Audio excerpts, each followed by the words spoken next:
And we're back with another episode of the Lakers Fast Break Podcast. It's Gerald Glassford. It's our NBA free agency special. It's Gerald Glassford.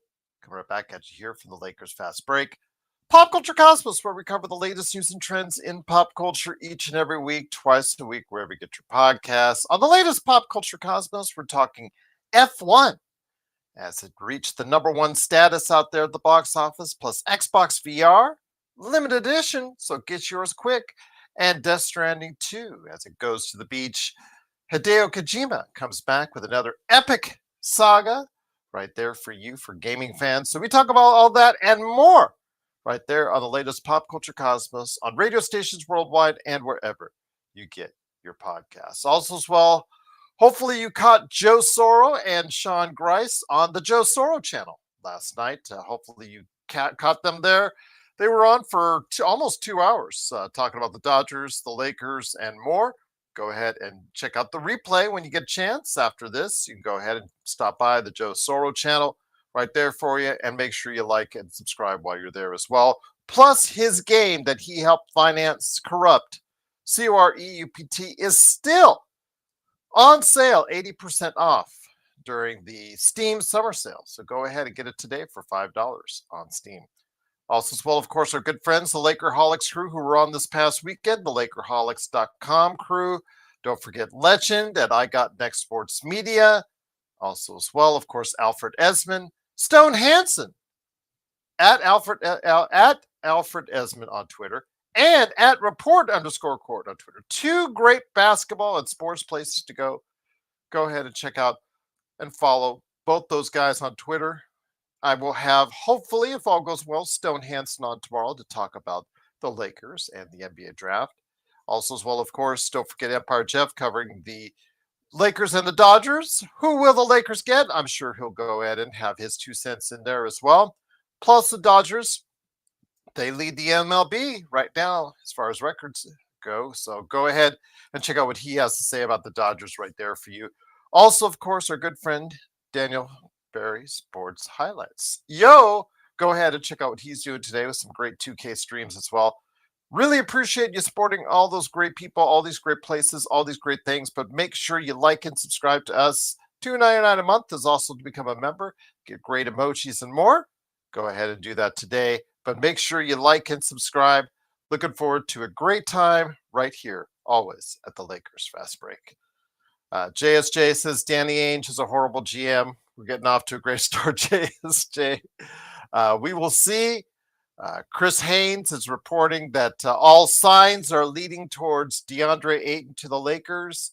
Could this be the case, or will there be a trade for Walker Kessler instead? I want to hear your thoughts on that, guys. I would prefer the Walker Kessler deal personally over DeAndre Ayton. That's just my preference.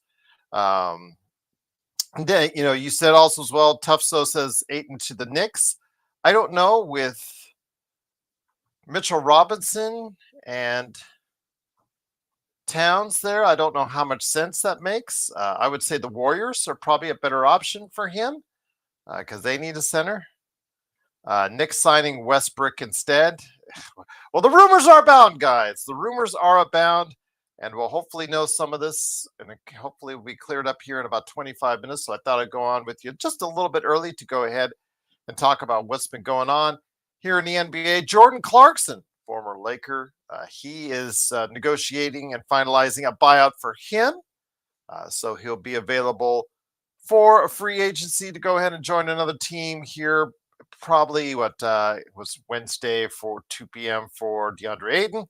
Well, it'll be probably Thursday for him, but he'll be available to go ahead and jump on a team, maybe the Lakers, maybe somewhere else. We'll go ahead and wait and see. But free agency itself for the eligible free agents are coming up here in about 20 minutes.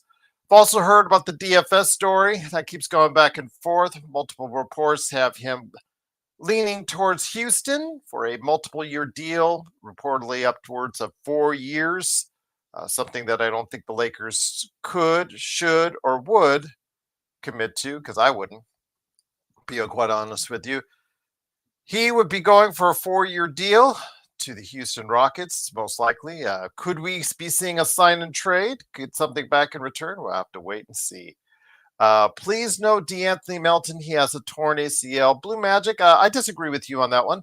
I understand he has a torn ACL, but if he comes back and on the minimum, look what he did for Golden State in his short time there with Golden State. They were playing at a really high level before his injury. They went downhill from there for a while until they finally recovered later in the season. So kind of disagree with you on that one. I would take a flyer on him for the minimum and see what you could go ahead and do there. But Al Horford, yeah, Al Horford could go to the Warriors. At this point, we only need one 40-year-old. Well, we don't even need that 40-year-old in LeBron James, but you're going to have him right now, unless he is manufacturing a trade somewhere to another destination. I think he's satisfied to at least stay one more year with the Lakers, or if it goes sour, at least another few months in LA. So we'll see what happens there with the LeBron James saga. But yeah, you know what? It looks like it's going to go ahead as far as if that's the case for Al Horford to the Warriors. More power to them. Tough So says Brooke has a lot of talking to the Lakers. Could it be a return for him and the Lakers? What could they actually really offer him? Again, they have the $14 million full mid-level exception available to them because DFS has opted out of his contract. What is that going to get the Lakers? We'll have to wait and see. I mean, if that's the case and they go for Brooke, I don't think he's going to accept a minimum. So what do you do there? We're going to have to wait and see as far as Ayton. If the Lakers don't conjure up and manufacture a trade for Kessler here in the next 24 hours, we'll probably see the more signs of going to DeAndre Ayton as far as coming to the Lakers. Would I be happy with Capella as a backup, Blue? As a starter, no. He's not going to get you where you need to go in the playoffs as your starter. No, that will not make me happy at all. You have to look to get quality players at this point in time. Ayton, some days he plays like a quality player, some days he doesn't. So again, maybe if with Luka he can find that career resurgence once again. Kessler is someone that I think that a lot of people here, including myself, see as a young developing center who already has a lot of those skills already. So again, we'll have to wait and see if a trade is we're going to work itself out. Is Danny Ainge waiting on the Lakers as far as the financial calendar to move over? Maybe the Lakers get him an additional pick on top of it. We'll have to wait and see. Yes, tough. So yes, 2 40-year-olds would not be good. Go Dodger Blue says, keep dreaming on Kessler. I'm not dreaming about Kessler. You guys are dreaming about Kessler. So don't look. Again, Ainge's team is not going anywhere. And to get multiple assets for a guy that you're going to have to get on a second contract here, a little bit more expensive second contract here in the not too distant future, Utah may be more inclined to go ahead and trade more than you think. You never know. But again, we'll have to wait and see if there's enough assets thrown Danny Ainge and his son's way. We'll have to see how that works out. But DBSH, yo, welcome to you, my friend. Happy Monday to you as well. Juan says, what's up, Gerald? I hope we don't get Brooke Lopez. Much rather get Ayton. Well, Brooke Lopez as a backup center, I wouldn't mind at all. I think that would be a very good center. But at his days, really getting you 30, 35 plus minutes, he could probably still do it. But again, you're really pushing your luck there as far as concerned. Then your lob threat, you still want to go ahead and get a lob threat, athleticism out there. So yeah, it's kind of worrisome to me as far as that's concerned. Ayton, he is a lob threat. He does have a decent mid-range game. He does have some skills. I mean, obviously, as a number one pick, he has some skills. But yeah, JSJ, Bruce Brown. I mean, if you want to get him on the minimum, fine. But which Bruce Brown are you getting? Are you getting the Bruce Brown that 2 years ago looked like $1 million, helping lead the Denver Nuggets to a world championship? Or are you getting the guy that looked like he was washed? That's the thing. For $2 million a minimum, I'd maybe go ahead and say, yeah, why not? But Ayton, again, up and down on Ayton. According to Chris Wallace, says that, or Chris Haynes, excuse me, Chris Haynes, there's a strong possibility that DeAndre Ayton joins the Lakers. All signs are pointing in that direction. We'll see if he's right. He claims to be an insider. He's been right quite often, so I want to give him credit for that. We'll see if that happens. But again, it is, of course, Gerald Glassford. Thanks so much again for joining us. Sources confirmed to ESPN that the salary cap next year is going to increase 7%. The maximum allowed is 10%. So it's not a great increase. Usually you see it around 8 or 9. But again, on a summer next year, that will be loaded with teams with multiple places to go, cap space, abundancy. Yeah, you'll see some interesting thing happen. This next summer will be much more interesting, I believe, than this summer, indeed. Ayton wouldn't mind, but a center can shoot three. Better be Brook is old. Yeah, see, again, DBSH, there's just no happy medium when it comes to center. Of the centers that are supposed, I personally hope that Miles Turner, Detroit becomes more enamored with Miles Turner and decides they want to move on from Jalen Duren, and they'll give their good buddy Rob a call. That would be my first choice because he cures a lot of the rebounding ills for the Lakers. So we will see what happens there. So that would be my first preference because I think Jalen Duren would be the kind of young big that's already been mature enough in the league to go ahead and get you what you need to get you as far as a lot of good things with Luka. What's up, Kurt? How you doing, my friend? Let's make some big moves today. I hope that's the case, but I'm on the fence on what if the Lakers are going to do anything realistic as far as big money deals, because the fact is, of course, you have to wait for Ayton. Ayton has to wait until Wednesday. As I stated last night, because he takes 48 hours to clear waivers, he has to go ahead and he will not become available until Wednesday, I believe, 2 p.m. As far as Pacific, as far as if I remember correctly. Kurt Affair says Ayton has looked 66 for 20. Yeah, he looks quite old. Reminds me of Greg Odom. Greg Oden, if you remember, he looked far beyond his years, his actual years out there. JSJ said GSW trying to recreate the 21-22 Lakers. We'll see how they go ahead and drop. The rumors are bound, guys. For 15 minutes left before the start of free agency, the rumors are all abound. Everybody's talking about who's going where, who they think is going where, who they think is going with who. So there are tons and tons and tons of rumors. There are 30 teams out there that are getting ready to go ahead and try and fill spaces out there for their teams. We'll see how it works out. I know that Magic Man, I did want to go ahead and give him credit, was talking about Cody Martin and also as well Trey Mann about some possibilities about getting those guys who are, I think, going to be free agents here. So we'll see. I know he was asking me to come on this morning, but just thought it'd be better to go ahead and go do it right now. And then Clarkson. Again, Clarkson is not available, and Ayton is not available until Wednesday, and I think Clarkson is not available as a free agent until a day after because they need 48 hours to clear waivers. They need 48 hours to clear waivers, just to let everyone know. So there's going to be no action for them right now.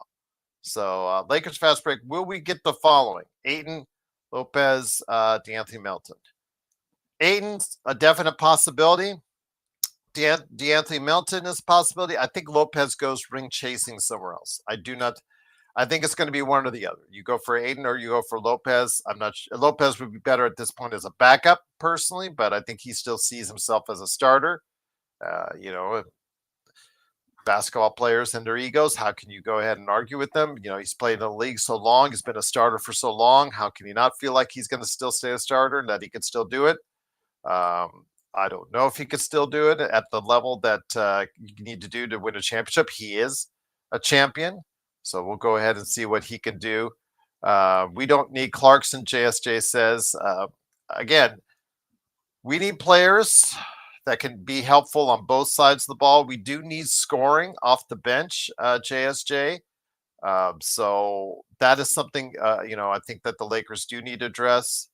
Do you think Laker fans overvalue DFS? YYC? Yes, I do. I do. As I've said repeatedly on this show, and if you're a listener, longtime listener, or longtime watcher of the show, you know that as the trade, I thought it was okay. Wasn't great. It's okay. He is, yes, a two-way player. The Lakers pretty much their only two-way player at times, but his defense is not so outstanding that you miss it enough, and his defense is not so outstanding you miss it enough. He was the Lakers' best defender, but that bar is not very high, and he's not going to get any younger.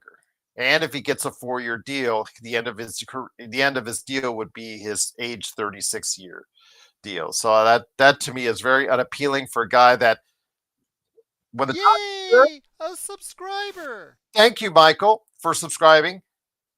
His deal, how should I say this? As I've said before, he's a 10-point game player. Doesn't matter if his high is high, his low is low. He's always right around 10 points. That's what he's going to give you. He's not going to give you any more on a regular basis. And so to me, spending an abundant amount of money and amount of years for an aging player who only has averaged around 10 points a game, not that great. Someone, who am I hoping for today? I'm going to say I would be hoping that, Detroit. Yay! A subscriber! Thank you, Trevor, for subscribing. Truly appreciate it.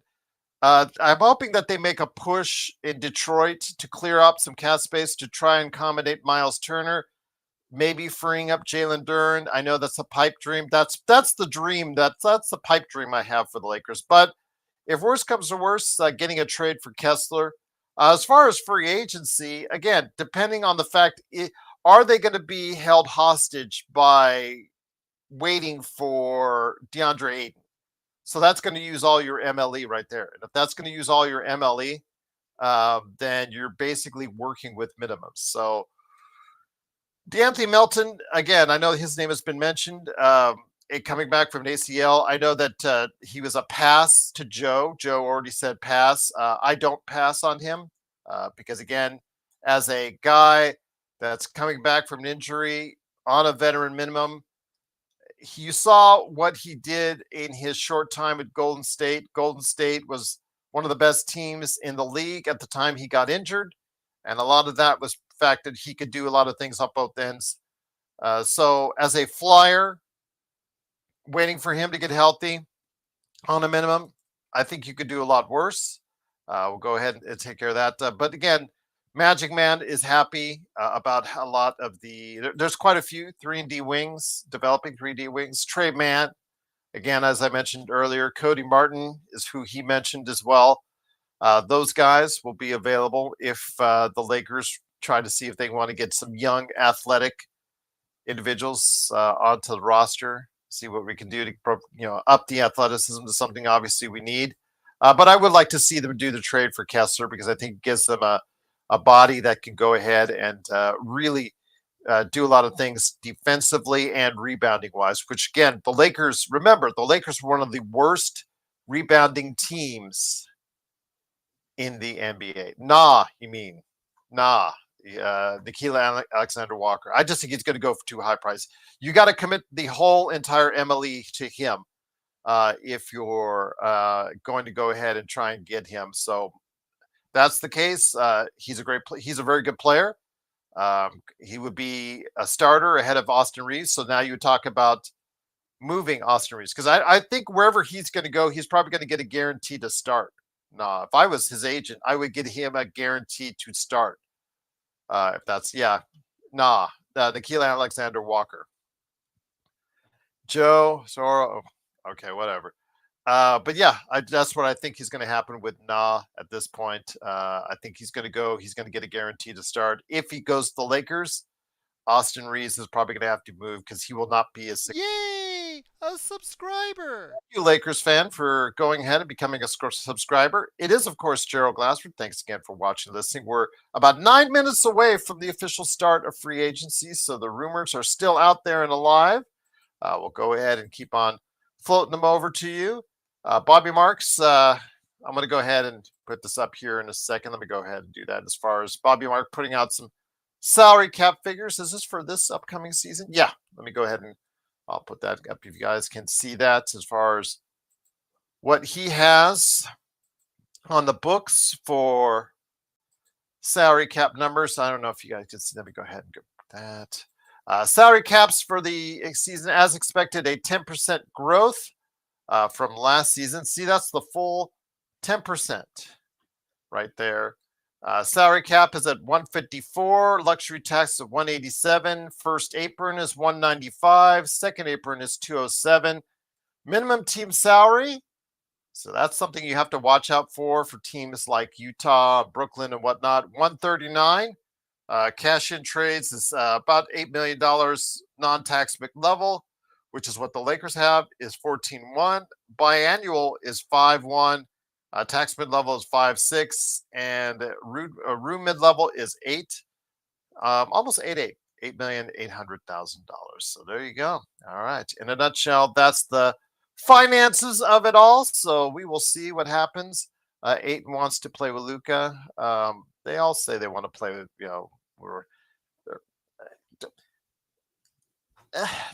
guys, please don't take all that in. Don't take all that in. You're like breathing all the smoke. Yes, we will find out if the Lakers do get DeAndre Ayton, because again, he is not available until Wednesday. But if the Lakers don't do much early on in the next 24 hours, then it pretty much is a telltale sign that they're going to go ahead and get as far as a chance at DeAndre Ayton. Do you think someone says, do you think Clint will be a vet minimum signing? I think he'll get the $5 million. I really think he's looking for the $5 million from a team.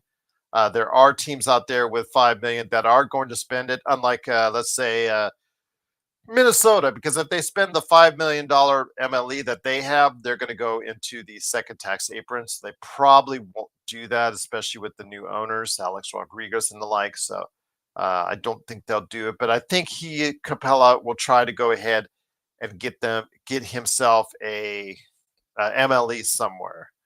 I would say DivX Ray. I would go with Kessler over Ayton. Ayton is just all over the place, and I think you know that, Div.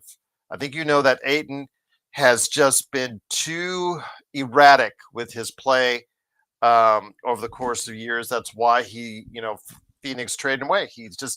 He can play at times like a number one draft pick, like he did, and there are times where he just mails it in. And if those happen with the Lakers at the wrong time, it is what it is. Motivation. He has, again, he had motivation with the finals. He had motivation with a team that was still good the year after, but it started to go away, started to get infighting with the coach and things of that nature. And then he got himself, with his bad attitude, shipped out to Portland. So you tell me. Again, he's good some days and he's good not. So that's what you guys have to expect. Kessler, I have not heard nothing but good things about his attitude and the fact that he's going to give you that effort each and every night. Is he be all end all? No, but he is someone that's a lob threat. He is someone that can block shots. He is someone that can rebound, can get you some interior points. I think that, again, for me, Kessler is a more solid individual that you can count on as foundation from day in, day out.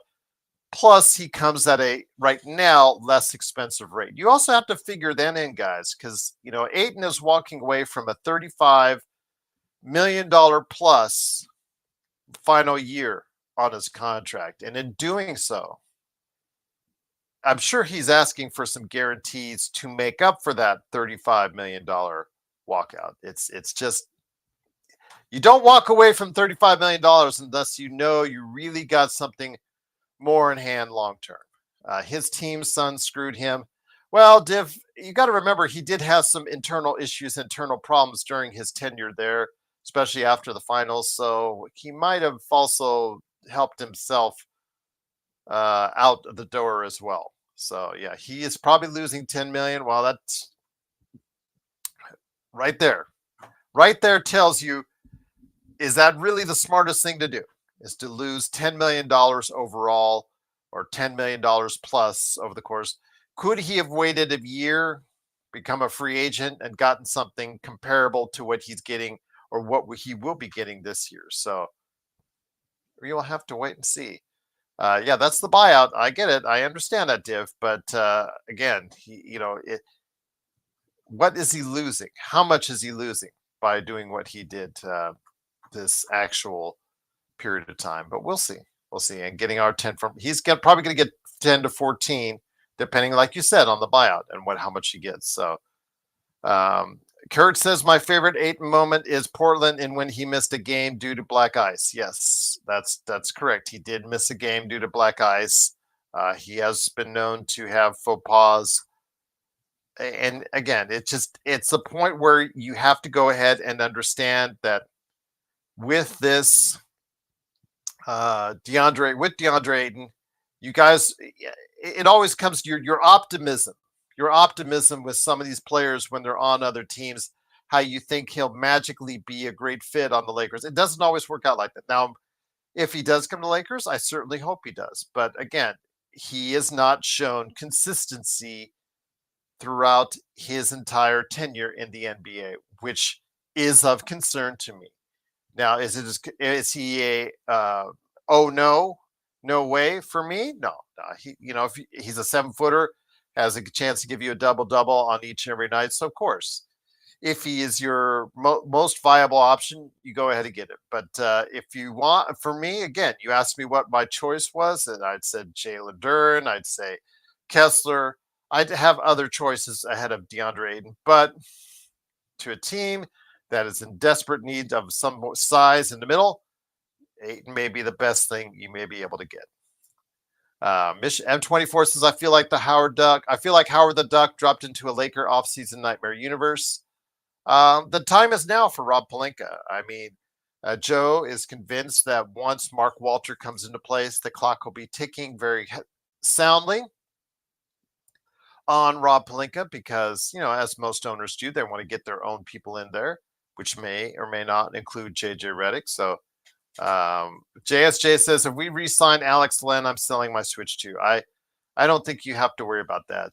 Any defenders of Alex Len out there, they need to see his performance with the Lakers and understand that I think it's time for that guy to go ahead and seek out some Europe travel plans as far as that's concerned, or China or Australia or anywhere else outside the NBA, because I think it's just, I think that ship has sailed. Blue Magic says Rob is great at sucking up to ownership. I think he keeps his job. I disagree with you, Blue. I really disagree with you, Blue. His erratic performance, much like Ayton's, is subject to much scrutiny. So he can no longer have the wild hits and misses as he has had throughout his tenure. So I really do not think that he can have this free pass like he's had with Genie Bus. Once Mark Walter comes into play later on this year, I think he'll be a lot closer evaluated. Do I think he's going to be fired for sure, like Joe does? No, but I would probably bet on it if the Lakers don't produce at a high level this season.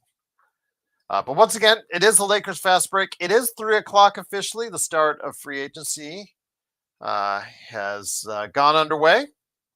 As long as I don't hear Luol Deng and Timofey Mozgov's name, I think we're going to be okay this time around. Even if we don't get anybody a big name value, I don't think there's a Timofey Mozgov signing or a Luol Deng signing that will really kill the Lakers for many years.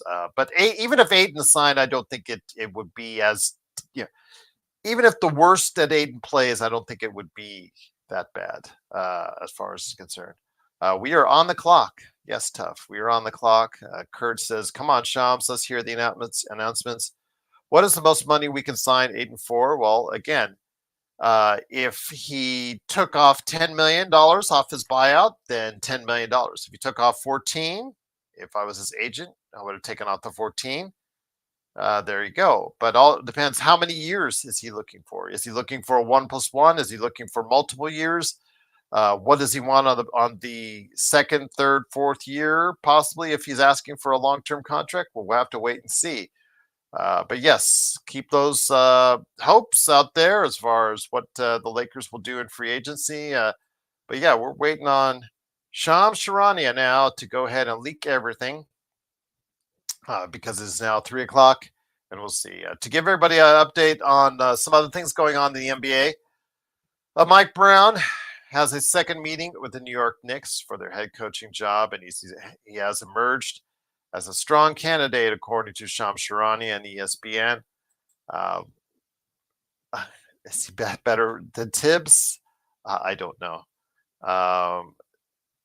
Joe Soros said it's been a minute. What the hell is taking so long? Well, I'm sorry. Shams is a little slow these days, I guess, but getting all that information in. By now, we had Timofey Mozgov signed already, so you can take that for what it's worth as well as either too. JSJ said I get PTSD from the last offseason when the Lakers didn't do anything. Yeah, that's why I only have an hour planned because I don't expect a whole lot from the Lakers initially right away, unless something's cooked up. But if later on tonight something does come up, we'll be back on the air later this evening to go ahead and recap any important stuff that happens while we're off the air. So we got you covered either which way. So, but again, as you know, LeBron James picked up the final year of his contract, $52.6 million. DFS, Dorian Finney-Smith, decided to decline his last year of his contract, and he is now officially a free agent as we go right there. But Chris Haynes reports on his recent call with Rich Paul and rumors around LeBron's future in LA. He said there has been no trade talk. There has been no extension talk, according to Chris Haynes. So there you go. Joe will be happy to hear that. Shut up, Joe. Carter says, what was my dream job growing up? That's a good question.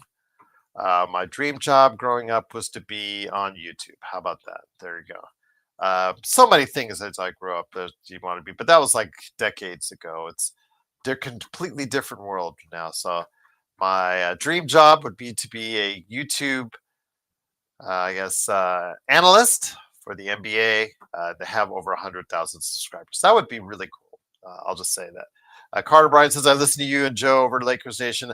Find you guys more honest and being yourself. Yeah, there's no reason for me to BS anyone out there. I'll just tell you how I feel and what I think and what I evaluate. I've been watching games, NBA, since 1977. So to tell you how old I am, which is 8 years old for me. So yeah, I've been watching and evaluating the league for decades. So I feel I know a little bit something about it, but also as far as the way I look at things, when I talk to you guys, I always try to look at it from an NBA GM player personnel perspective. If I was running the team, which you could say probably would be one of my dream jobs. So there you go. How would I run and go ahead and evaluate talent? How would I go ahead and work the finances, et cetera, et cetera? So, that's pretty much what I go for. Joe, from all of us here at the Lakers Fast Break. Shut up, Joe. Anyways, it is, of course, free agency. First notification is in on Twitter. Sources say Sacramento Kings have arranged meetings via Zoom to talk with Dennis Schroeder and Russell Westbrook. Kings looking to acquire both, but have other point guard options to speak with. That was from Chris Haynes, who suddenly was disappeared during the draft and has decided to reemerge here. So we're going to go ahead and see what Shams has. Does Shams have anything late? Nope. Shams doesn't. But we'll see what happens as far as trying to get some new notifications. It's still a slow start to free agency. No confirmed signings as of yet. So we will go ahead and keep an eye on what's going on. But yes, the buyout is about 10 million. So the Lakers will probably use 10 million of that MLE if they do end up signing. Yes, V is still in the league, Joe. He is. For a guy that Jay Billis kept on complaining on the air about his short arms, he's had a pretty long career back and forth from the G League, but he's played on several teams, won a championship with Boston, if I do remember correctly, and then last year with Utah. So yes, he did play for the Jazz. Sham's internet is probably down. Well, he's on the air, I think, on ESPN as well. So there's no reason why that there shouldn't be any activity being posted already. I know that right now we are starved as a community, as an NBA Lakers community, for some information, any kind of good information that can help the Lakers.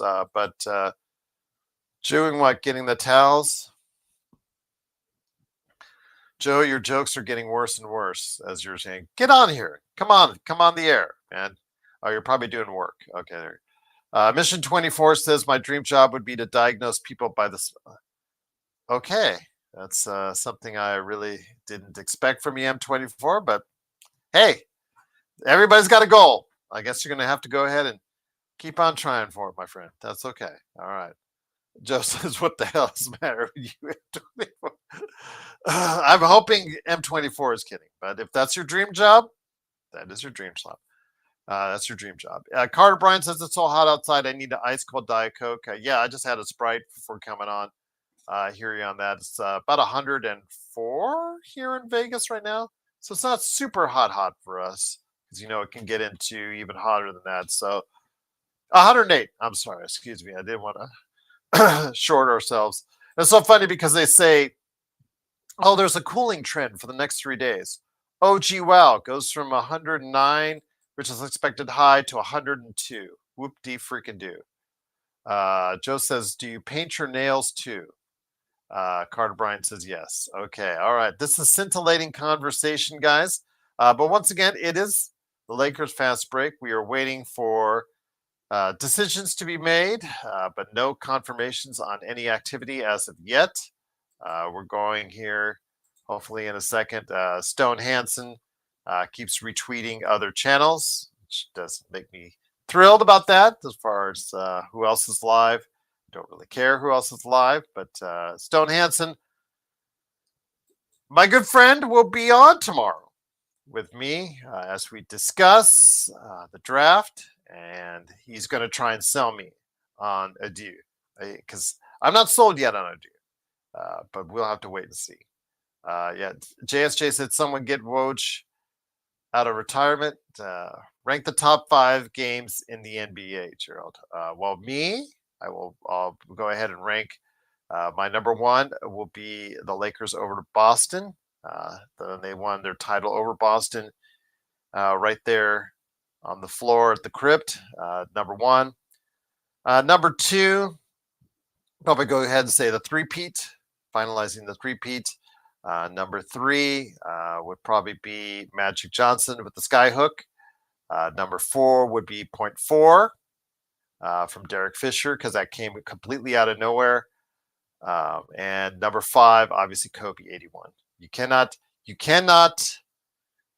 have a top 5 NBA games without 81. And I'll just leave it at that. But Carter Bryan says general manager Joe. That's just the way I try to view things as far as that's concerned. I can't always go by the heart or go by the crazy things or go by like Laker Tom that posts, 900 crazy trades that don't make any sense for any other teams because I don't like wasting people's time. If I try to tell you something, it comes from something that I can see that could feasibly happen.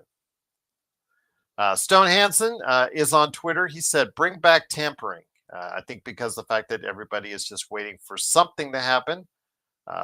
Because I think we're so used to all the collusion and all the stuff that goes on behind the scenes, whether it's legal or illegal, that a lot of these deals should already be made by the time that free agency starts, even though that is supposed to be illegal. And I'll leave it at that. M24 says, but maybe a lot of these teams are wary of getting disciplined by Adam Silver, so maybe that's the case. Laker Tom is a dreamer. Yes, he is a dreamer. Blue Magic, have Tom phone in would be fun. I asked. They know that I'm doing this, so I gave them the link. And if they are willing to jump on, I gave it out to them. So yeah. Mission M24. Yeah, I thought we'd have draft honors with Stone on. Yeah, he was supposed to schedule. We had it scheduled for Saturday, M24, but he had to change it to tomorrow. So we'll hopefully be able to get that done for you tomorrow. He did have a short conversation with John Costa. It's available now on Lakers Corner on the YouTube channel. So he did talk about Adieu, among other things. So go ahead and hear his thoughts on Adieu. I watched it. I'm still not sold on it because you're avoiding the obvious. Yes, he does like to drive, but he is not a great shooter, especially catch and shoot threes are at 21% last year, according to, I believe, most metrics, 26% overall from the college three-point line, 68% free throw shooter. So if you drive and you don't make a lot of, all your free throws, or at least the majority of your free throws, let's say 3 out of 4 free throws, then really that's going to be a hindrance to you. And of course, if they know you can't hit a three, they're going to be playing drop coverage on you and begging you to shoot. Just ask Russell Westbrook over his entire career. So yeah, it is what it is. Again, but he is an elite defender, athlete, which is something that the Lakers desperately need. But the thing is, you're going to have to put a lot of offense around him in order to maximize his usefulness, because and hope that his offense develops to the point where it's at a competent level for the NBA. So we'll have to wait and see how that works itself out. But yes, I'm supposed to have on my good friend, Mr. Stone Hansen, tomorrow.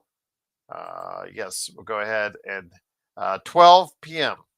Tuesday is when he agreed to go ahead and meet up with me. So we'll hopefully get that scheduled out for you guys right there tomorrow. M24 is blaming everyone around the world in Eastern European countries for the delay and the lack of news right now. So that's kind of disappointing out there that we have no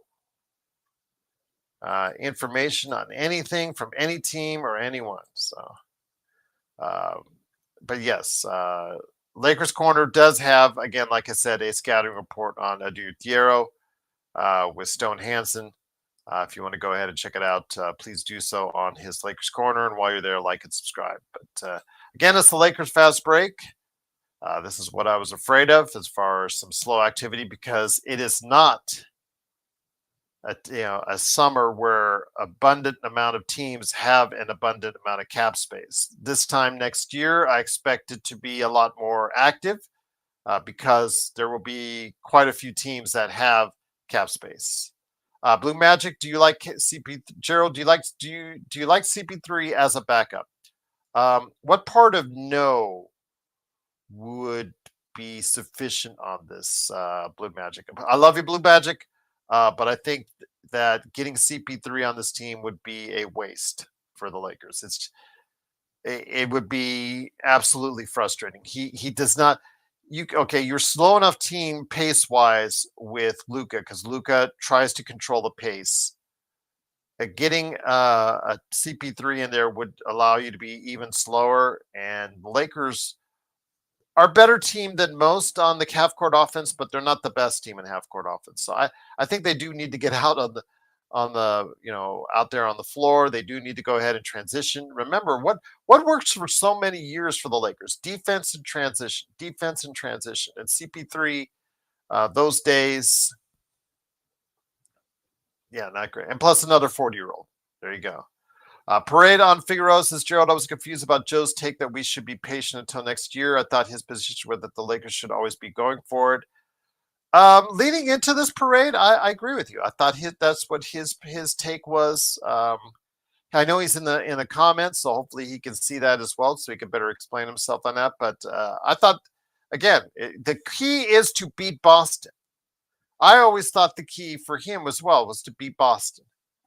But Kurt Affairs just posted that the Grizzlies and Triple J are expected to agree on a 5-year, $240 million renegotiation and extension. So I guess any plans the Lakers had for Triple J next year, unless it's trade, it's going bye-bye. According to Shams. But getting back to your question, Parade on Figueroa. Thank you, Kurt, by the way, for throwing that there, because I'm not looking at Twitter right now. Parade on Figueroa, yeah. My goal and key is to get ahead of the Boston Celtics. And I thought that's what always his was. He'd been adamant on this show before. But I think because of the ownership change is what he says has put him in a wait and see mode, because he thinks once the new ownership comes into place, things will be a lot better, because he's seen it work so successfully with the Dodgers parade. So I guess he's willing to go ahead and just keep the status quo, continuity, all that stuff, even though that's a team that, if it stays the way it is not good enough, in my opinion, to win a championship. You need to build something more around Luka, in my opinion, and you need to make tweaks and changes. Reeves is not a perfect fit in the playoffs for the Lakers. He's a great regular season player, but there are some things and assets to his game as a starter, which may not be great for you in the playoffs. It seemingly hasn't worked. I think he would be much better as a sixth man off the bench, but he wants to get paid next summer, and in doing so, he's probably not going to go ahead and accept a bench role as well. Kurt Affair says Chris Haynes on a draft show said he spoke with Rich Paul and there have been no extension or trade talks. Yes, I mentioned that earlier, Kurt. LeBron supports the youth movement, Luka's timeline, but want Lakers to win now too. Now, if the Lakers do really well next year and he has a good season, he could be open to staying with the Lakers. I know that his wife, according to all reports, have indicated that she wants him only play one more year. But if he does have a good season, he feels healthy at the end of the season. Bryce is also around the corner. He could either go ring chasing with Bryce being drafted to whatever team, or he could stay with the Lakers again. This year is going to be a key. Keep an eye on it. If it goes off the rails, he might even relent to being traded by February. So we'll definitely have to wait and see how this works itself out, and to see what comes out from there. But yeah, Triple J did get the 5-year, $240 million extension. I know some people in the chat last night was saying, "Oh, Triple J to Lakers coming next year."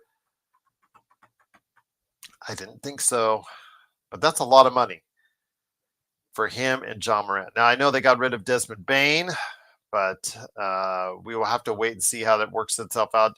Is the future going to still keep John Morant? I think we're going to have to wait and see. Do I think the Bear is done? I think if you saw the Bears season 4, I did cram it all in there. If it was food, to use the food analogy, I don't think it's as tasty as it once was. I watched like I said, I got the entire. It's still okay, still good at times, still riveting at times, but yeah, it's not as good as it once was. Joe Sorrell, breaking news according to Sports Baby. Joe Sorrell has been treated. I know it's been said traded, but it's supposed to say traded, but he's been treated to the Indiana Pacers for Sports Baby and a first-round pick. Indiana gets Joe Sorrell. The Lakers get Sports Baby. Okay. See, that's the fact. When you don't have that much activity, that's what happens for you. Restricted free agent Santi Aldama has agreed to a 3-year, $52.5 million to return to the Memphis Grizzlies. So in a matter of minutes, the Memphis Grizzlies have signed approximately $292 million, or almost $293 million in contracts on 2 individuals. So Aldama has been pretty good for that team. So yeah, absolutely. Appreciate it, Kurt, you showing that out there. I truly cannot thank you enough. Let me go ahead and I'll pop that up there. And there you go. And then, of course, added on to this, the fact that they signed Triple J to a 5-year, $240 million extension on that. So, yes, Aldama's on a 3-year and Triple J is on a 5-year. I don't know if it's it is a player option in the final year. So for Triple J. So yeah, money, money, money. Somebody's going to be partying tonight in Memphis, that's for sure. Yeah, Blue Magic says Indiana got fleeced in that trade. Oh, ouch, ouch, ouch, ouch to Joe on that one. It is, of course, the Lakers Fast Break. Truly appreciate you joining us. It is Gerald Glassford. Make sure you like and subscribe. Had some subscribers that jumped on. Truly appreciate you doing so.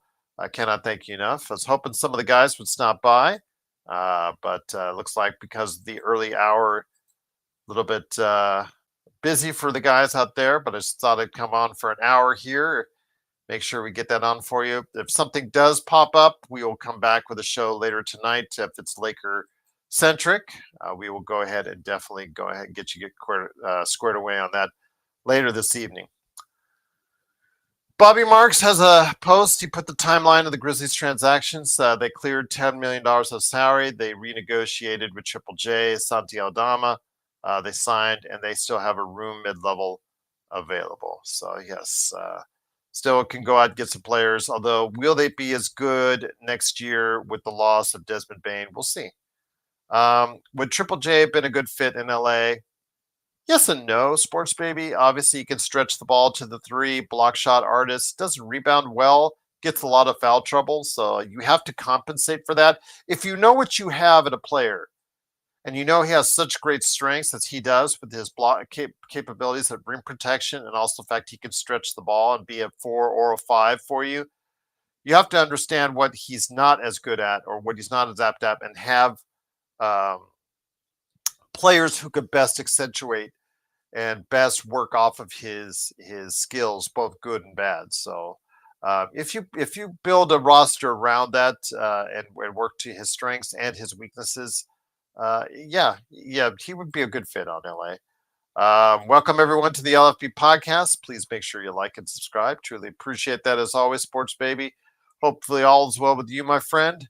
And then go ahead and make sure you like and subscribe to the Joe Soro channel on YouTube, and also as well go ahead and stop by playback.tv/Fast Break, and also playback.tv/Joe Soro Experiment for Dodgers games there. And for us, we'll probably have on the Lakers games if they're available on playback for the Summer League when that happens here in about 2.5 weeks, about there. So still not a whole lot of action going on. Still a lot of negotiating. I think a lot of these teams don't want to get, notified by Adam Silver as far as being put on the naughty list. So taking a wait and see approach on this. Be interested to see exactly who will be the first free agent to jump ship as far as being able to move to a new team. Be like to see that happen, hopefully sooner rather than later here before we go off the air. But yeah, it's been a little bit of slow action so far. Again, if there's anything coming the Lakers' way of a big deal or even a relative note, we'll probably stop by later tonight to go ahead and give you guys out there the lowdown on what went down for the Lakers if something should arise while we're off the air. I mean, staying gone for 4 hours, 5 hours, waiting for possible Hope signing. That's I've done that before. That's not always great for you guys out there. But yes, Kurt, let me go ahead and pop that up there. Thank you again, Kurt. Awesome, my friend. You and Vari covering it all as far as our mods out there. Sacramento Kings, again, as I said earlier, have arranged meetings via Zoom to talk with Dennis Schroeder and Russell Westbrook. Kings looking to acquire both, but have other point guard options to speak of. Remember also as well, because of the legal issues that have befallen Malik Beasley, Detroit's willingness to sign him or re-sign him, now that falls to the wayside. So that opens up more money to maybe re-sign Dennis Schroeder. Or, yeah, Tough, I'm going to go ahead at 4. I'm going to go off the air at 4 if nothing really happens. So, yeah, I will come back later, like I mentioned as well. But, yeah, if that's the case with Dennis Schroeder, he may be more apt to re-sign with Detroit now. Or could the Malik Beasley not signing be to the benefit of them reaching out for bigger fish like Miles Turner? We'll have to wait and see because he is now a free agent. He has not committed to Indiana as of yet. Yes, so we'll see.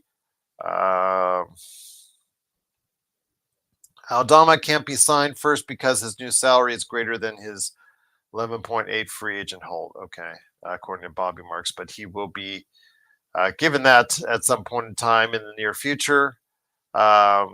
Yes.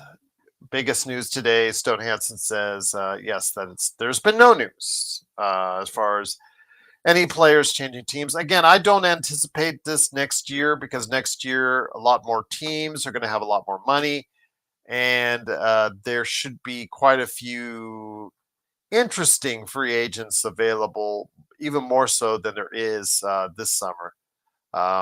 Kurt says it's always as soon as you log off. Yeah, oh yeah, it'll happen like as soon as I'll say, "Hey, the Lakers Fast Break Podcast," and it'll just immediately while I've already hit the end stream button, that'll happen with Shams. Okay, he's off the air. Click. Yes, I'll just go ahead and tweet out, some major dealings. JSJ said Joe getting traded is the biggest news of the day so far. JSJ, it is. It is. So, yes, going to stay on with you about half an hour more. It is Gerald Glassford. Thanks again for watching, listening, unless something dramatic happens. So looking forward to seeing if something dramatic will happen, but there has been no official word of any player movement from one team to the other as of yet. So this has not turned out to be the most exciting of free agency, but look on the bright side. Look on the bright side. There was no Timofey Mozgov or Luol Deng signing yet. So trying to look at the bright side there. Trying to look at the bright side. But yes, nothing as of yet in regards to any notices from Shams, Chris Haynes, or anyone else on as far as free agency is concerned. So we're just going ahead and trying to fill up the time for you with something interesting to talk about. Again, you guys have been really adamant on your thoughts on Ayton all over the place, from yay, nay, and somewhere in the middle. No Westbrook, yeah. I don't think they're going down that road again, Blue Magic. I think the Lakers would seriously be doing something wrong if that's the case. No Westbrook. I don't think that's even a chance. I think he does not want to go to the Lakers, just like the Lakers don't want him to go there. So I think the feeling is mutual. There was a bad parting in the ways there, and I don't think either of the LA teams. It's funny because he's an LA guy.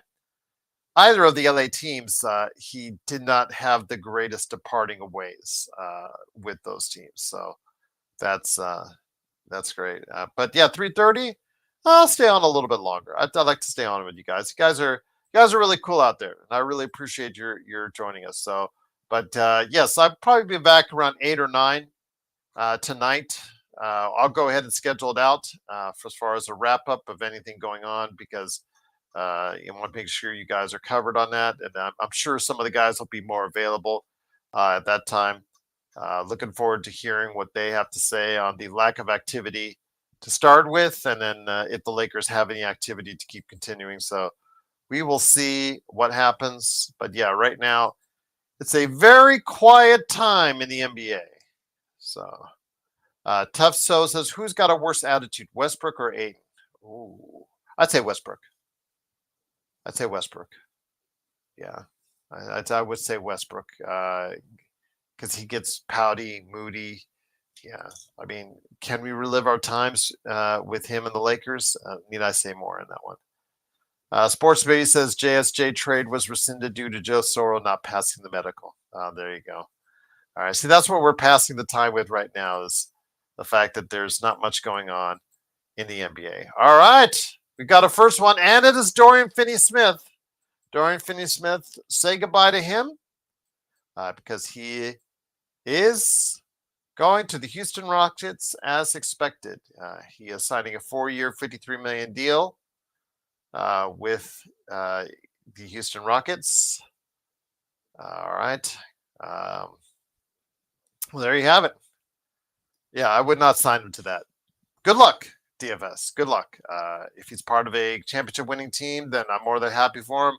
But a guy who's going to be 36 years old by the time his contract ends, I don't know if there's any options on it. So we'll have to wait and see. But yeah, that's pretty much what is going down there. So that's what, about roughly 14 million a year, and that's going to fit right in. 13 million a year, 13 million a year, right there. I mean, that's for right this year, upcoming year, that's pretty good value going forward. If Houston needs a little financial help, maybe they'll work out something with the Lakers on the sign trade. I was hoping like Cam Whitmore would be coming back to the Lakers, but we'll have to wait and see. More signings. Paul Reed going to the Detroit Pistons for 2 years, $11 million. So, all right. That's the next one. All right. Paul Reed going to the Pistons for 2 years, $11 million. Nice backup, works really hard. Lob threat, rebounder. Yeah, he works really hard on the defensive end.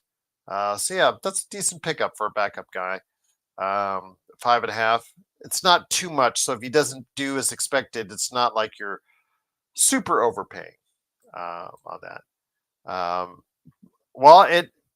Carter, it's not the money, because as the years, it's actually if you equate it out, a little bit less than 14 million. It's about 13 and a half, 13, 13.3, 13.5.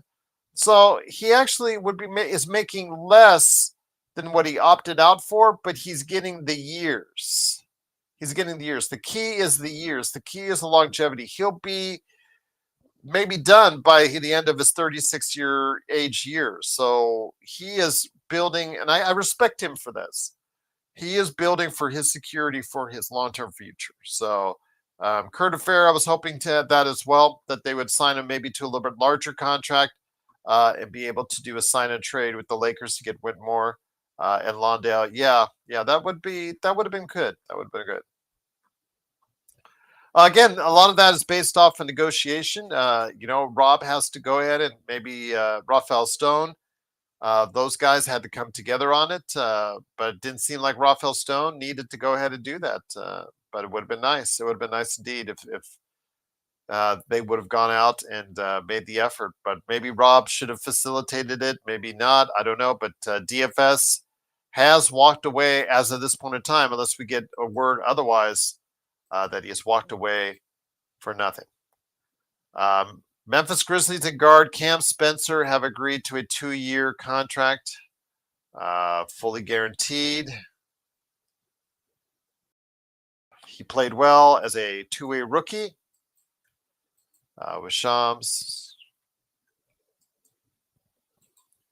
Well, I think to make the money work, Carter would have had to have been Whitmore and Londale. I think to make the money work out well, so it won't impact the numbers wise for both those teams, Carter. So you have to look at it from that perspective. The money has to work.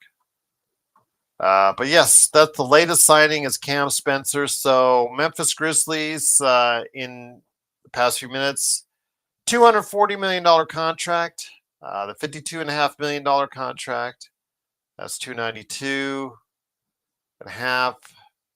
23. So $297 million in the past 20 minutes. So who are we getting for our center spot? The longer it plays itself out, Hassan, the longer it looks like it's going to be DeAndre Ayton. But DeAndre Ayton does not become available as a free agent until he clears waivers, which will be Wednesday afternoon, to let everyone know. And then again, also as well, Jordan Clarkson, he has also opted out of his contract, and he is working on a buyout as well. So he will be available later this week. Whitmore is a good young asset, and Londale is playable.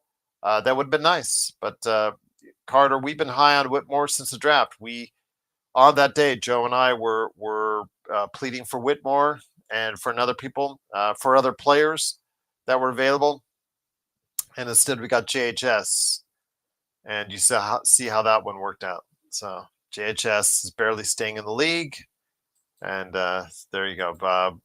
Podziemski was could have been picked, but yeah, but no, we got JHS instead. That Bobby Marks says DFS contract comes out of the 14.1 non-tax mid-level for Houston. So my guessing is that the 4-year, the start is the 14.1, and then maybe it's declining a little bit from there, averaging it out to 53. So on the back end, maybe it's 12 million or so on the back end for his final year. But I have not seen a team option or a player option in the final year listed on any of the notes. So there you have it. DFS is gone. JHS was that bad. Yes, JHJ, he was that bad. You could tell right away he was going to be that bad. And was not meant to be. I feel sorry for Maxwell Lewis though. He was traded to Brooklyn, was finally going to get a chance to play on a young team.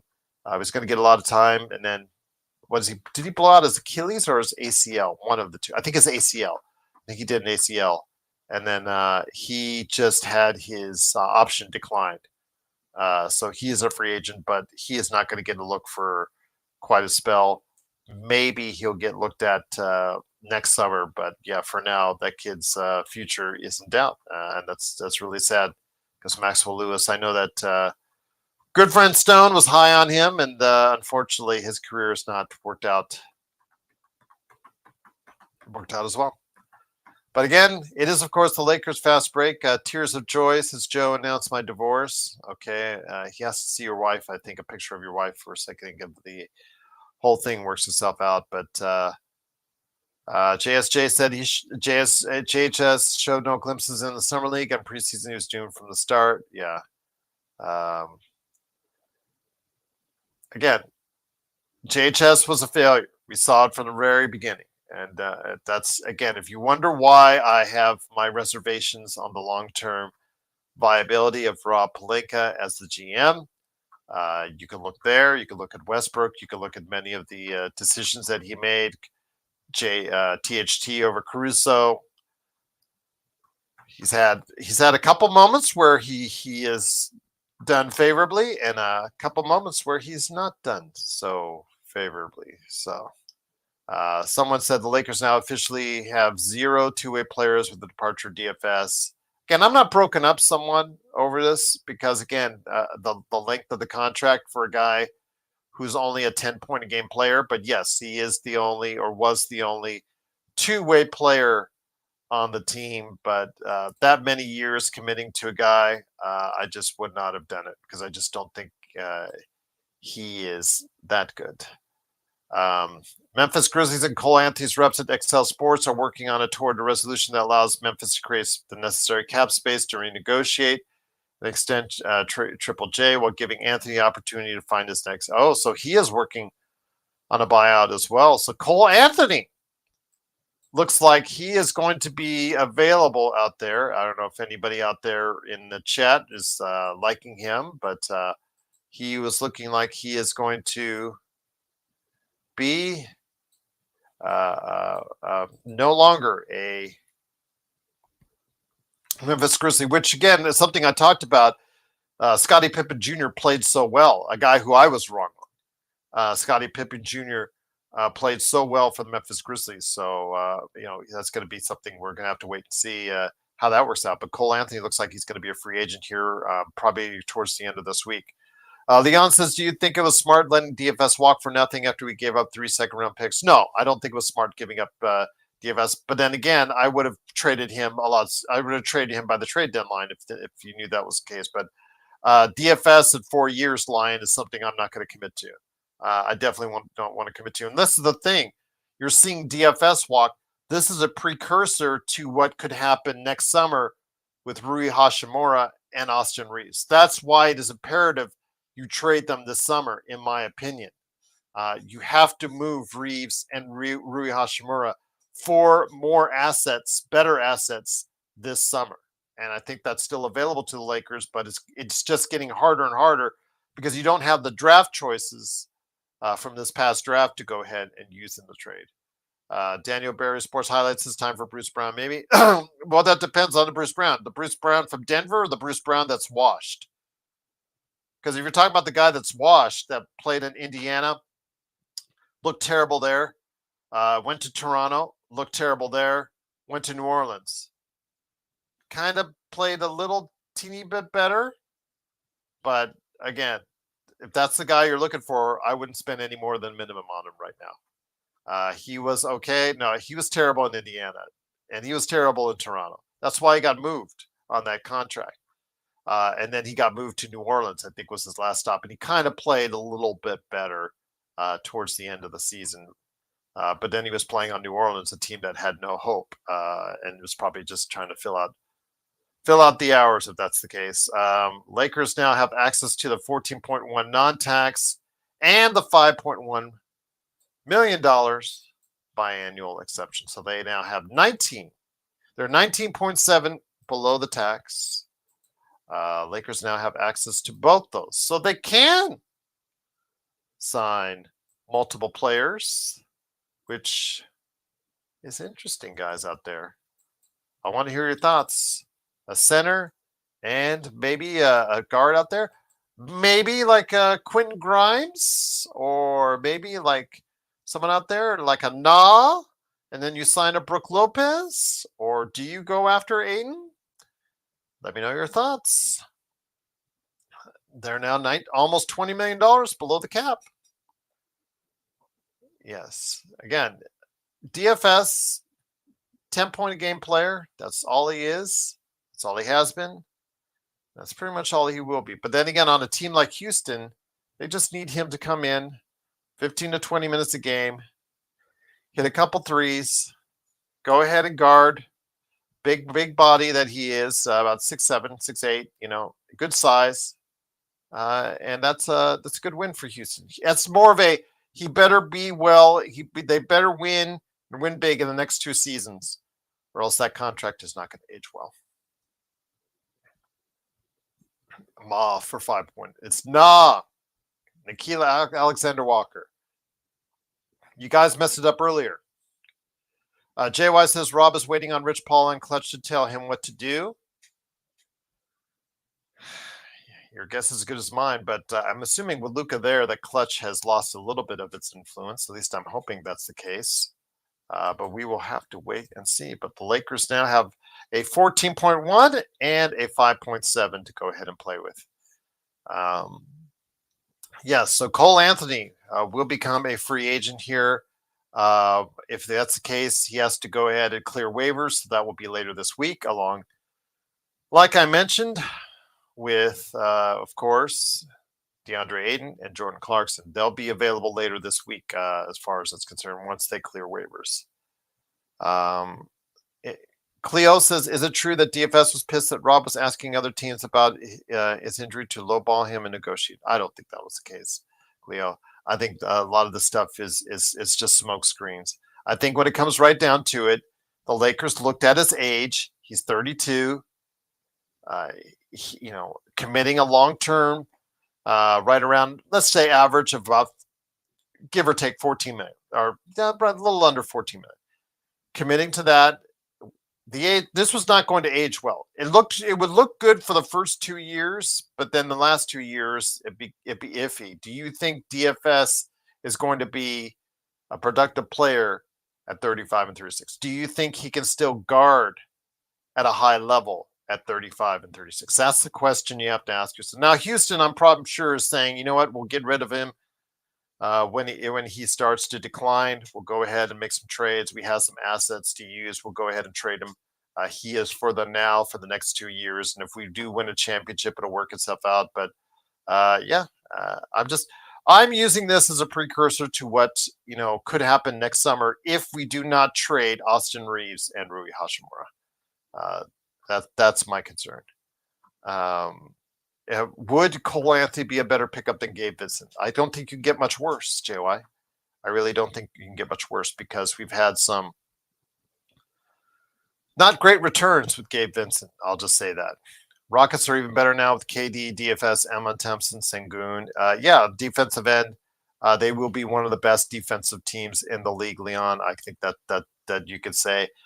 KD, as long as he stays healthy, he helps them out tremendously in half court offense. And I think they're going to be a really competitive team. I think that Vegas has them as the fourth highest as far as overall. I think they should be moved up even higher than that. I think they are or should be ahead of New York because New York doesn't even have a coach yet, and they're still thought of it as the number 3 team behind Cleveland and also as well OKC. I think it should be OKC, Cleveland, and then you put Houston in there. JSJ says Jake Laravia has signed with the Lakers. Free agent Jake Laravia has signed a 2-year, $12 million deal, according to Sports Baby, with the Los Angeles Lakers. I don't know how you guys feel about this. He's bounced around. He got sent over from Memphis to Sacramento. I want to hear you guys' thoughts on Jake Laravia as he's now a Los Angeles Lakers. It is a 2-year deal, so you want to go ahead and share your thoughts on that as far as it's concerned. Let's see what, I mean, he's been a good glue guy for the Memphis Grizzlies while his time was there. His 3-point percentage was 42% from 3, so he can shoot the ball. But when you look at his overall as far as his free throw percentage, his free throw percentage is actually under 75%, even though his career is 75.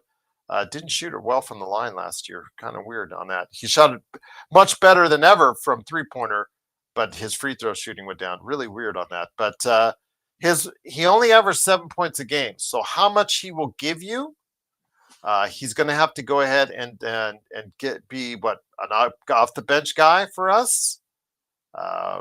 Is he a power forward? Is he a small forward?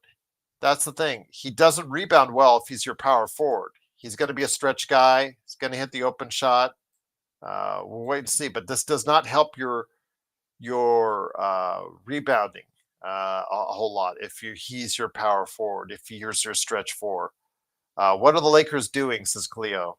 I think this is all about the shooters, about getting shooters around LeBron and Luka, because he did shoot 42% from 3 last year. And as Joe will tell you, the lights at the crypt are not always the friendliest to shooters out there. Although Rui shot the ball well. So Blue Magic says Laravia has re-signed with the Kings and not the Lakers. Okay, well, one says one thing. Chris Haynes says Sacramento.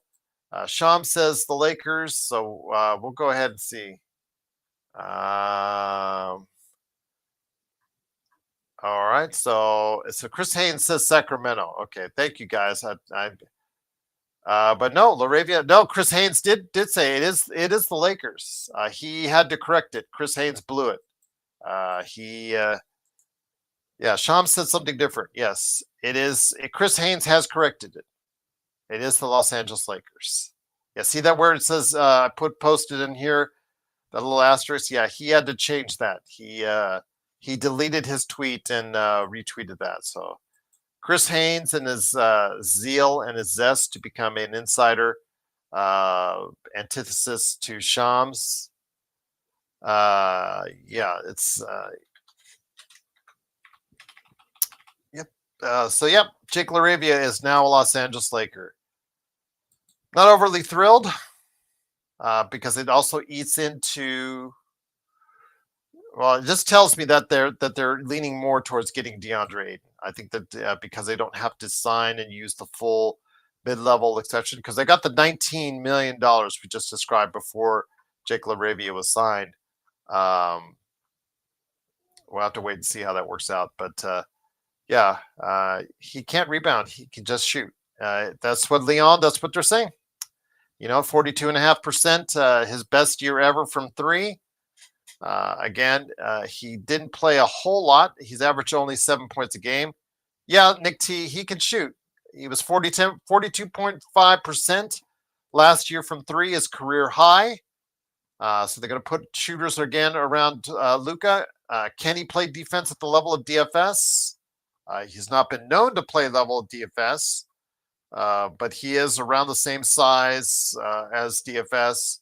Again, maybe it's the poor man's DFS is what you can say, is because they're paying half the price for Jake Laravia as opposed to DFS, and then they don't have their full mid level now with this agreement.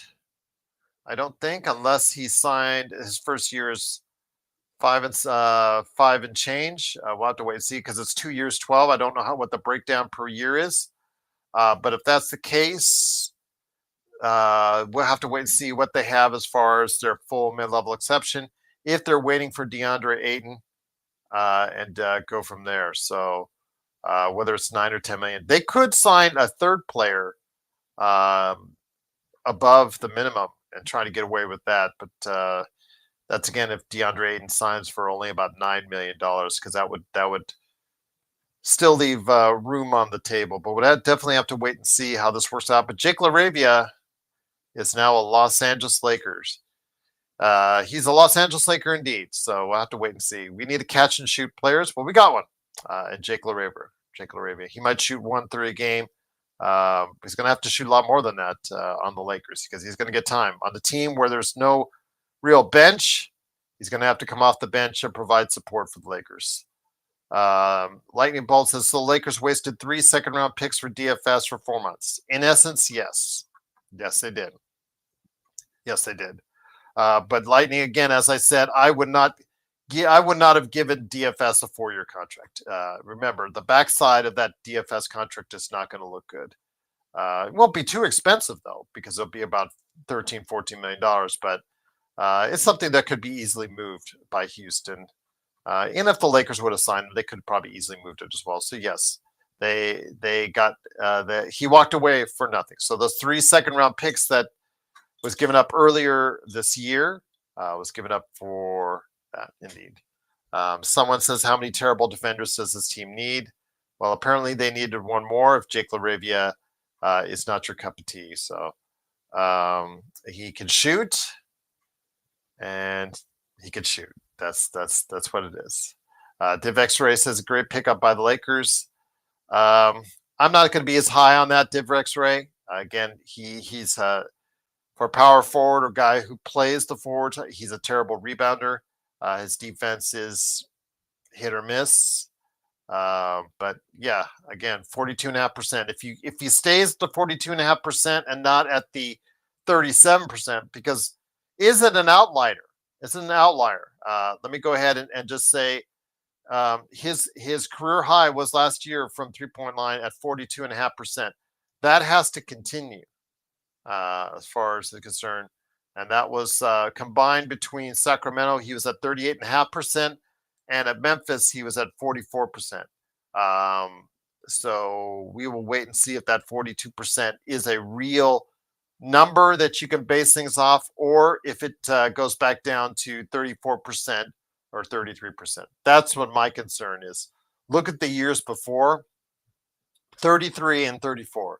Now, maybe, again, this could be something that he has steady going forward at 44% when he was with Memphis and 38.5% from Sacramento. If he keeps it right around 40, he's going to be out there, and he's going to be able to go ahead and get some looks from Luka and LeBron.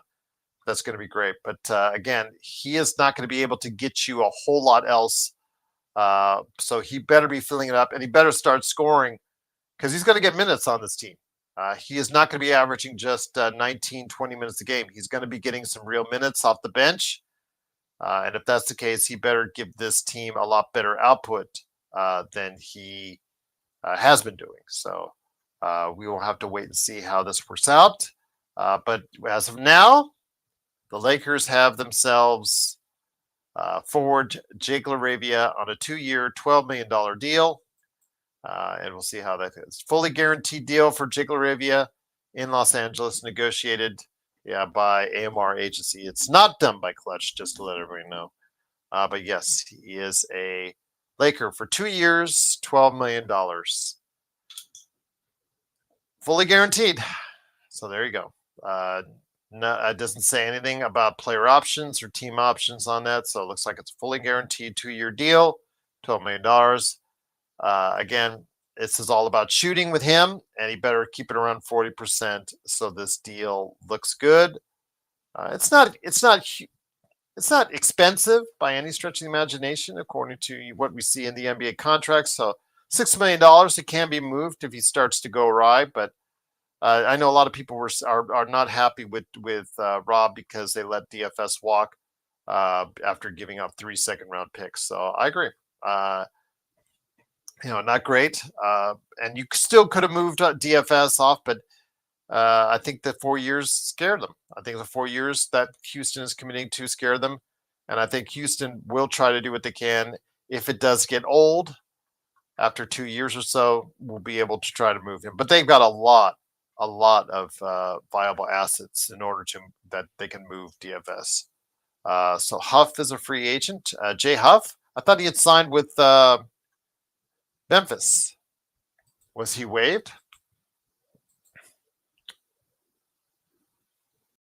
Yeah, the Lakers have their first apron hard cap triggered. They're now $14 million below the second apron.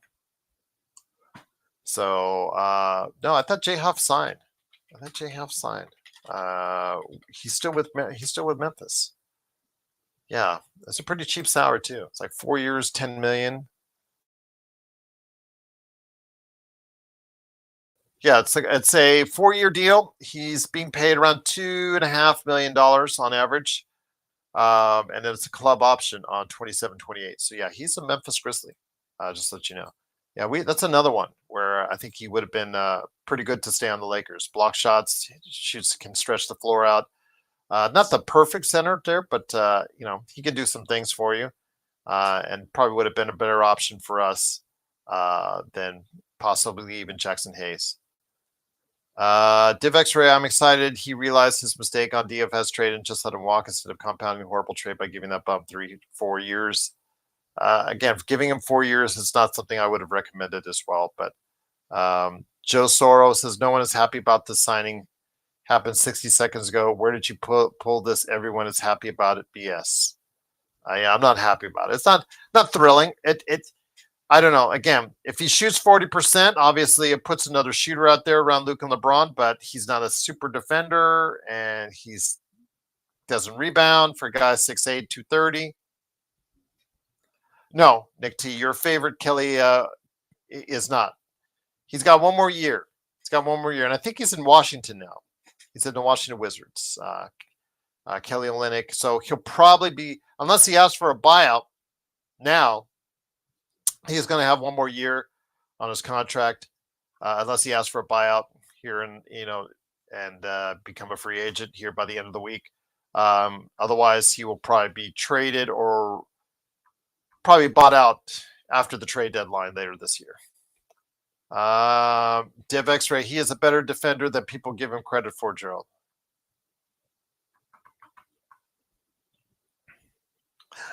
That's boy, if I had $1 for every time someone told me that, I'd be able to buy Symbolaze, and I'll just say that. But once again, it is Gerald Glassford. Thanks again for watching, listening. Truly appreciate you joining us. I'll have to see it to believe it, Diverx. I've seen it. I've seen him, obviously, when he was available for the draft, and obviously when he played for Memphis. Nothing stood out about his defense. So, will I be praising him during the season if he hits threes? Jays plays it. Laravia. Jay just signed another Muscala. No, Jays plays days. I don't know if it's, because remember Muscala was supposed to be a center, supposed to be that stretch 5 that Magic Johnson was looking for, and they traded away a young talent, which I was vehemently opposed to in Ivica Zubac. I know JSJ hates it when I go off on this, but that's, again, I don't think this is the same comparison, because Muscala coming to Lakers was at the cost of letting go a future great player or very good player in Ivica Zubac. DFS, He's a 32-year-old contributing player, a rotation player, pretty good, pretty decent both ways as far as concerned. But he has limitations on his game. But in a Houston atmosphere where he fits as a role player to a team that has some championship aspirations, yeah, I think he fits just fine for them for the next 2 years before that contract starts to get old. And again, you would have to worry on the back end about trading that out. But the Lakers did not want to commit to that many years and commit to that much cap space, which again, with Jake Laravia, it's a 2-year contract. So let's say Jake Laravia stinks it up this year, guys. You could trade that contract. He'll be an expiring. So if the Lakers want more cap space next summer, they could just trade him away because it's an expiring. It won't be that bad. So 2 years with Jake Laravia as opposed to 4 with DFS. Still, is Laravia going to fill DFS's spot? I think to some extent that's what they're hoping for, but we'll have to wait and see if this comes to actual fruition on it. Trey Jones has agreed to a 3-year, $24 million deal to return to the Chicago Bulls. All right. So now things are getting interesting. Well, JSJ, again, he has to clear waivers. Ayton has to clear waivers, which if the Lakers do not have any big signings for the rest of the day, you can pretty much tell what's going to happen here on Wednesday. But yes, free agent guard Trey Jones has agreed to a 3-year, $24 million deal to return to the Chicago Bulls. So yeah, absolutely looking forward to now seeing that the names are starting to drop. And we're going ahead again. 2 years, $12 million for Jake Laravia will be slightly above the taxpayer portion. 2 years, 11.7 mid-level exception. So it's not a terrible trade. It's not a terrible deal for the Lakers because again, it's $6 million you need to get off of in the summer if he stinks it up. So it is what it is. It doesn't overly wow me. And again, as long as he shoots 40%, you've got a shooter there. So yeah, that's pretty good. D'Angelo Russell has agreed to a 2-year, $13 million deal with the Dallas Mavericks, according to ESPN. This was expected because of what's gone on with Kyrie. But oh, how the mighty have fallen with D'Angelo Russell.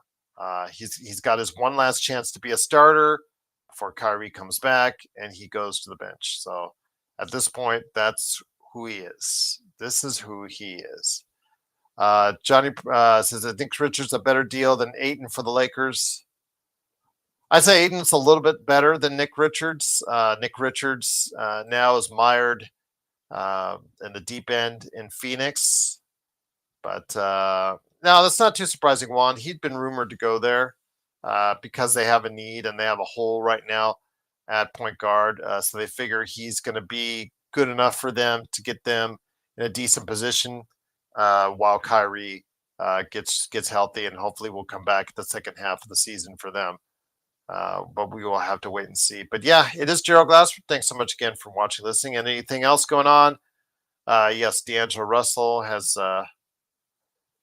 been reunited with Anthony Davis, but he is signed on a much lower contract than what he's been used to. I think he's seeing the other side of his career now. And getting a 2-year commitment to be eventually the backup point guard in Dallas. That's just like with the Lakers. Again, if it doesn't work out for you this season with D'Angelo, you can always trade it because $6 million is not going to be too hard to move, or 6.5, what have you. You must have recommended him indeed. But yeah, looks like right now we got some activity going on finally.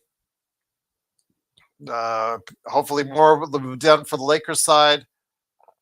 We will see what happens with the Lakers and seeing if they can go ahead and sign anybody else. But I will come back and report to you guys here. I think I'll come back later this evening around 9 p.m. to go ahead and break down any more signings for you. I'll get hopefully Joe's live reaction to Jake Laravia. and then also as well, hopefully get to maybe John Costa on, maybe Sean Grice, and we'll see. But yes, I will come back on later tonight to go ahead and discuss Jake Laravia. I know that sounds thrilling to you guys. I'm not going to try and spice it up. It's a deal.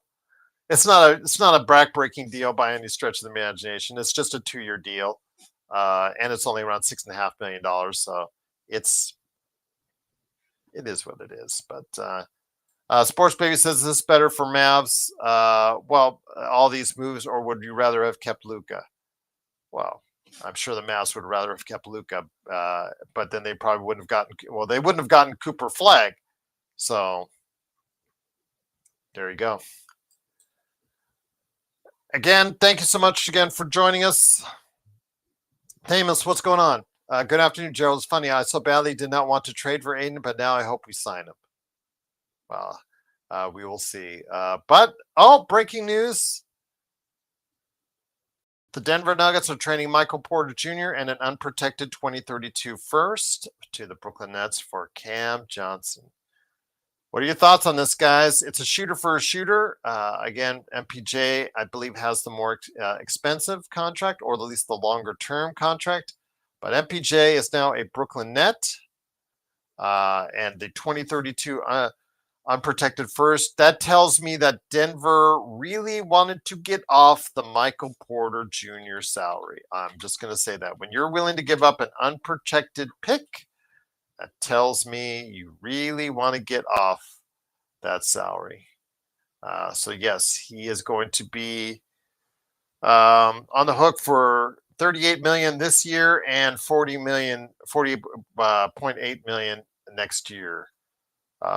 Just two more years. But yeah, they wanted to get off 2 years of Michael Porter Jr. And go ahead and trade an unprotected first-round pick for that. So let me check Cam Johnson's contract. Are they saving any money by doing that? So I'd say 38 and 40 was MPJ, and Cam Johnson. Oh yeah, they save a lot of money indeed. Oh, look who's here! Look who is here! It is, of course.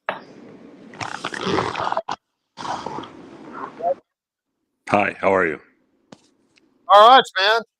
Yes, you and I are doing backflips over Jake Laravia, aren't we? Yes, absolutely. I did front and back just now. Oh yes, absolutely. That's why you hurt yourself. Yes, there you go. No, I didn't. Ty Jerome. Now get this, Joe. Ty Jerome just signed a deal with the Memphis Grizzlies. The Memphis Grizzlies in the past hour have spent over $300 million on contracts. What are your thoughts on that? Well, Minnesota started this, so now Memphis has. I don't know what they're doing. I guess everybody has a lot of money now and are willing to pay luxury tax. Obviously, yeah, Memphis is really getting itself into it. I don't know if it's a championship team by any stretch, but they are signing players, to say the least. Yes, Juan, I did say that the Lakers should trade Reeves instead of losing him for nothing. They won't have to worry about that until next summer, as far as losing him for nothing part, like they did DFS today. Look who's out here at the very last second. Ah, shit. Also, Magic Man, Sean Grice. So these guys are showing up. Magic Man, great to have you here. The deals are finally going down. Joe and I are doing backflips and front flips and side flips for Jake Laravia joining the Lakers. Although I'm just so kidding when I say that. Please, no one take me seriously when I say that. Your thoughts on, before I get it back to Joe on Jake Laravia, your thoughts on Jake Laravia joining the Los Angeles Lakers on a 2-year, $13 million contract? Well, Gerald, I mean, as far as depth moves go, you could do a lot worse, but I mean, you could do a lot better. So, it's almost like Jake Laravia is the candy corn of NBA depth guys. He's all right.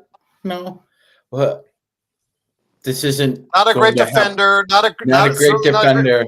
Not a great rebounder. If you get 15 minutes off the bench from him and he scores like anywhere from 8 to 10 points and he hasn't given up about 15 of his own, that's a good night for Jake Laravia. Yeah, well, the thing is, he's going to have to hit threes. He did hit 42. He hit around 40% of his threes last season with both teams. Joe Fell out of favor with that coaching staff. Yes, absolutely. So he got shipped off to Sacramento, and he finished the season with Sacramento on a 38.5% run there. Joe, again, not a great rebounder, not a great defender. He's there for threes. Does it concern you that if you look at his past history before this past season, he was a 33% shooter?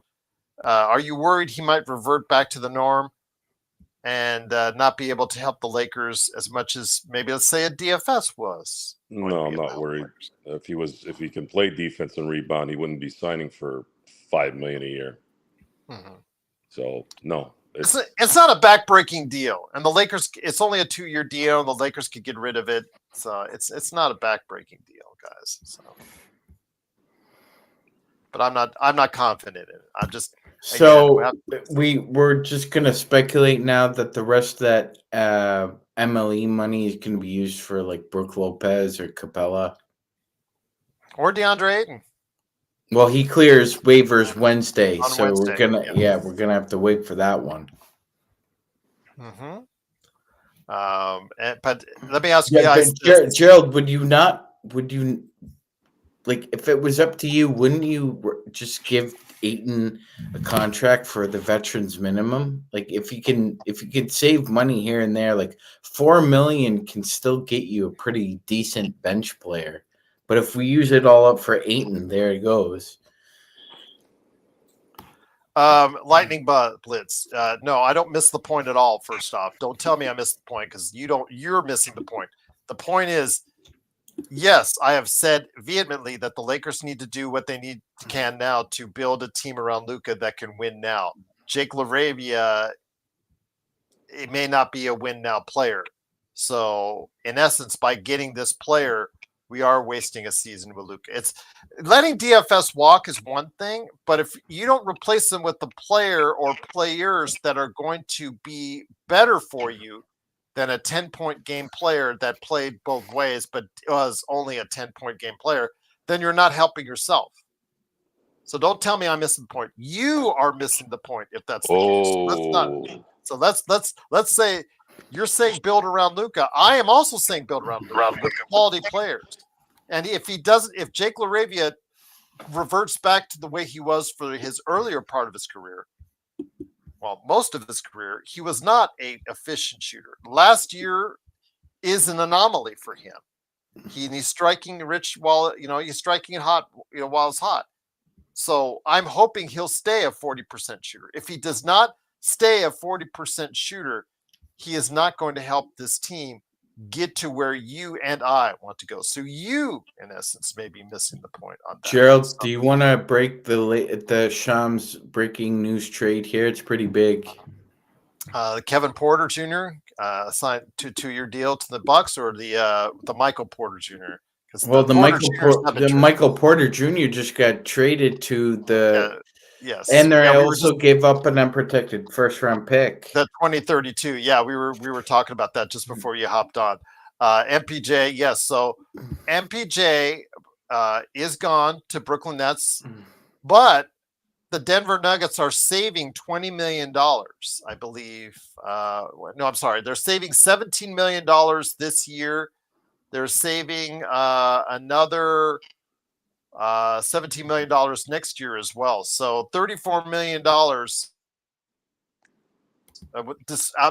Taxes notwithstanding, but $34 million in just salary alone, they're saving with Cam Johnson. That's why they wanted to get off this with that unprotected pick magic. Mm-hmm. Yeah. Well, I mean, there's still 3-and-D guys available, Gerald. Trey Mann's still out there. Cody Martin's still out there. To either of those guys are above Jake Laravia. Again, it's all about what we can do. as far as Laravia is concerned. Joe, Sam Well, Vecini's on the air. I can't believe some of the money that's being handed out here, Gerald. Trey Jones is getting $8 million a year from the Yeah. Chicago Bulls now. That's the Bulls' magic. Have they really done I anything know, smart in the but you're past? gonna have to overpay in free agency, Gerald. You know, and some of these deals are wackadoo. Now, Sam Vecini just said one of the most interesting things. I'll say it. He said, I think there's a good shot Laravia is an upgrade of DFS for the Lakers, Joe. If not an upgrade, at least a very close for a fraction of the price. Again, DFS, 10-point a game player. That's what he is. He doesn't average more, he doesn't average less.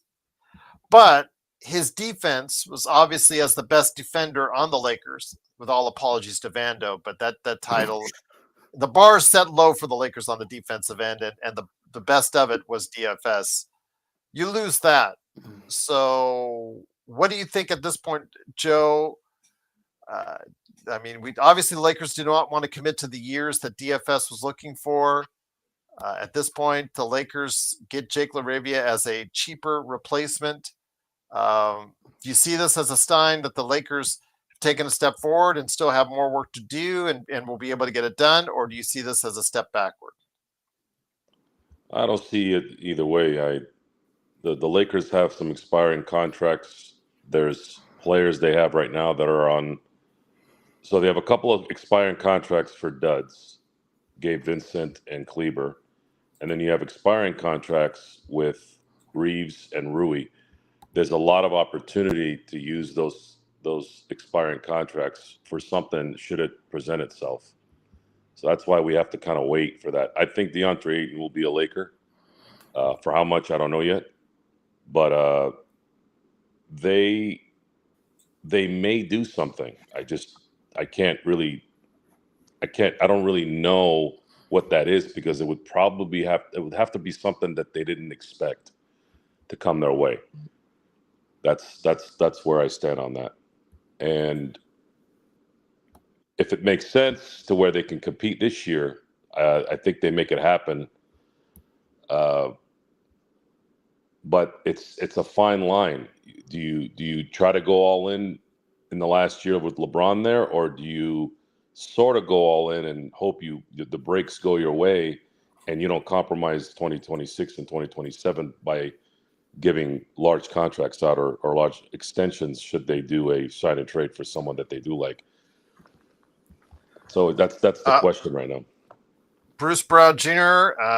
Heads back to Denver after cashing in. You know what, Magic Man? Again, we were kind of harsh earlier on the show as far as Bruce Brown. Again, his career, he became a washed player with Indiana, Toronto, and New Orleans. But you know what? On a cheaper deal, they're trying to resurrect the same kind of magic with Bruce Brown and see what happens. Again, with Denver, players often play better with Jokic, and maybe a return to form on a cheaper contract could be the thing for Bruce Brown Jr. I know a lot of people were talking about him being a possibility for the Lakers, but maybe going back to where you were best at, maybe it's the best thing for him.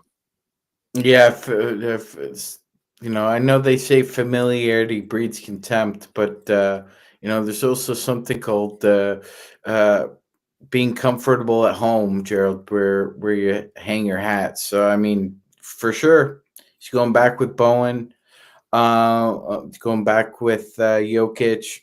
There's a familiarity there and a comfortability factor. Plus, with with the new head coaching staff and Adelman, I think he'll find ways to try and get Brown a lot of productive shots, Gerald. But we'll see. I mean, it's a prove it deal all over again for Bruce Brown. Free agent center Kevon Looney has signed a 2-year, $60 million deal with the New Orleans Pelicans. I have no idea what they're doing in New Orleans. Didn't they just draft a center? And don't they have center Eve Missy there? That's playing for them. Yeah. We'll take him as a backup. We'll take him. Mm-hmm. It's just a he was just a rookie last year, so Again, this is New Orleans. Joe, Kevon Looney. The thing is, though, Joe, what this does is create some open space on Golden State. They're also looking for a center as well, Joe. Are you concerned that DeAndre Ayton or Brook Lopez, one of the, I don't know, for lack of a better term, marquee centers that are available? Do you think they might be headed to one or both to Golden State, or someone like, let's say, Al Horford? I'd say Al Horford would be, if he's not leaving Boston, I'd say a spot in in San Francisco would probably be best for them, because he's a level-headed guy that's gonna put up with a dipshit like Draymond Green. But DeAndre Ayton going to Golden State is a ticking time bomb. If the second he does something wrong, that studio gangster is going to start getting all up in his face, because he knows he won't fight back. DeAndre Ayton's best spot is LA to showcase the next big contract he has, and I think he'd prefer getting passes from Luka than Steph Curry. We'll wait and see. But right now, it is the Lakers Fast Break. It is Joe Soro and Magic Man Sean Grice, along with me, Gerald Glassford. Thank you for watching this. Finally, we're getting some activity on players going here and there. I know that everybody was bored for the first hour, almost, seemingly, Magic, because it was a slow start. I anticipate this time next year to be a lot more interesting, a lot more teams, have a lot more cap space, a lot more money. More interesting free agents will be available unless things change. Your thoughts? I don't think we'll have this problem next year that we had to the start of this year, Magic Man. No, not at all, Gerald. I mean, the biggest news today for you is that your Vegas Knights signed Mitch Marner. That's the biggest news for the Vegas Knights. That's the biggest something news was going to happen as when they traded away, when they made the trade. Yes, so there's something was cooking there, but yeah, I expect next year in both leagues to be much more activity, Gerald. Especially, we thought there'd be a lot, and there have been quite a few trades, but I just thought there'd be a spurious, like a rapid fire trade, a thon that we usually see, Gerald. It's usually not one trade, it's 3, and then it's 5, but so far real quiet on the Western Front, Gerald, and a lot of silly money being given out. And like you said, there's a better crop of free agents next year. The crop is better than what's out there this year. And that's why the Laravia deal doesn't really move me that much as far as in a negative direction, because you can get rid of it rather easily if you want to free up even more cap space, and if he doesn't work out. But guys, I want to hear your thoughts. It was mentioned in the chat. Again, someone's asking about DeAnthony Melton. I shared my thoughts earlier. I know, Joe, you had said earlier today that you thought that was a pass for you because of him coming back for the ACL. Before I bring it back to Magic, are you still on the no for DeAnthony Melton? I don't want to risk someone who's had reconstructive knee surgery on a team that needs healthy bodies. I don't know. He might have recovered, but I think there are better options. Magic Man, on a veteran's minimum, would you take a flyer? Veteran's minimum would work, yeah, sure, but I don't know if that's going to be the market for him. I think he's going to be getting paid a little bit higher. I think he's no, I would take that, Joe, definitely. DeAnthony Melton kind of be a safety valve for one Gabe Vincent. If Vincent is cold, you could throw in Melton there. Melton is a pretty decent three-point shooter over his career. He was hitting. I'm just going to say this. I said earlier, Magic, Golden State was playing as one of the best teams in the NBA in that early part of last season with DeAnthony Melton. He went out, they went downhill. I don't think it was an accident. I don't think that was a coincidence either. I think he's just one of those synergistic defenders, Gerald. He elevates the other group that's out there, and guys tend to play harder, seeing his intensity. So, yeah, I think it would be a welcome addition. Thameless is asking you, Sean, if the Leafs are going to do something about the tampering on Marner. I don't know if there's tampering. Again, I'm Golden Knights fan, as you see with the flag behind me. I don't know if there's any tampering. I'm sure the league will look into it. But is there? Do you think there was? No. Okay. That's hard. It's hard to prove in the NHL. In the NBA, when Magic goes on Jimmy Kimmel and he talks about Paul George, that's a different story. But this one's a little harder, and no, I don't expect that. Gerald. Everybody always goes after Vegas or goes after one of the Florida teams or goes after Dallas every time they sign a big free agent. Oh, it's tampering. Oh, they've got a different tax situation. Well, boo-hoo. Everybody's playing with the same rules. If Vegas and Florida just happen to take advantage of them better than everybody else, I mean, go in a corner and cry. And also, Joe's team, his football team, made a trade today in regards to 2-for-1 spot, 2-for-1 swap. That one's a bit of a melon scratcher. Yeah, I'm not really getting it, Joe, and I don't think you are either on regards to the trade that the Steelers made earlier today.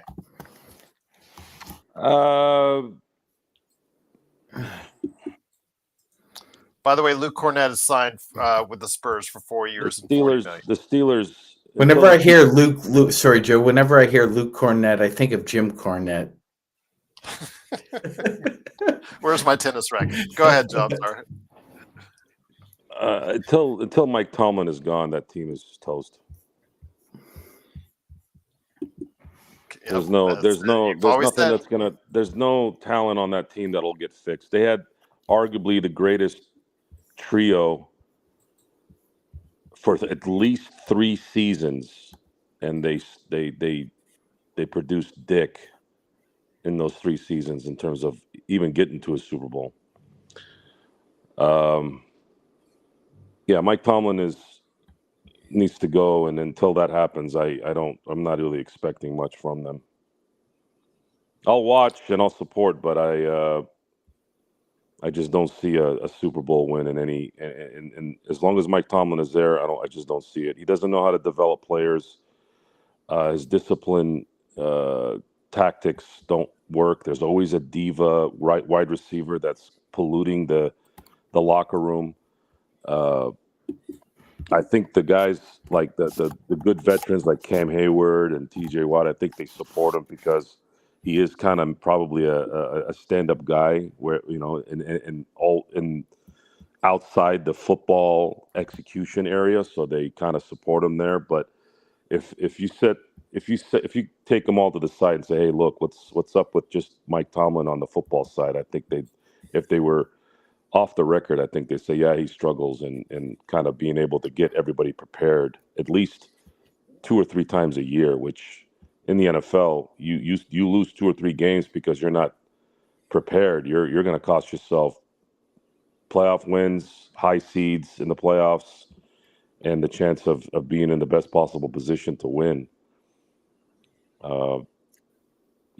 And it's quite sad that he's going to go in the Hall of Fame for being, in my view, the most overrated coach I've ever seen in any sport for the duration of his career, or for as long as he's been a coach. Sean? It's a bold statement. It's going to be hard. He's been saying this stuff for a long time. Yeah, it's going to be hard for anyone to argue against it. I've literally watched every single Mike Tomlin game that he's coached, every single one. So if anybody wants to come at me with some knowledge, and if you come with me with no losing season, I will kick you in the fucking face. Yay! A subscriber! Do not bring that bullshit here. Tell me why Mike Tomlin is a good football coach. And you better have really good information, otherwise you're going to get lit up. By the way, I meant that virtually, not literally. By the way, Sportsdom, thank you for subscribing. It is, of course, the Lakers Fast Break. Truly appreciate you liking and subscribing out there. I wanted to ask you, Sean, the latest NBA signing was Luke Cornett, coming from Chicago as a backup.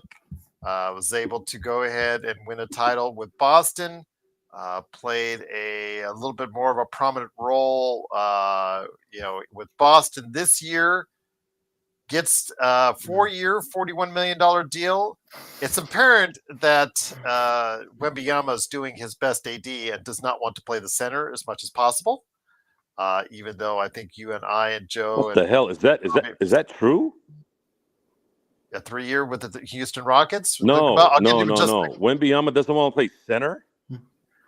That's why. That's why they got. Well, why would they sign Luke Cornett otherwise? Oh my God. That's the same thing with AD. My instincts on Wembanyama is starting to get a little weird with that guy.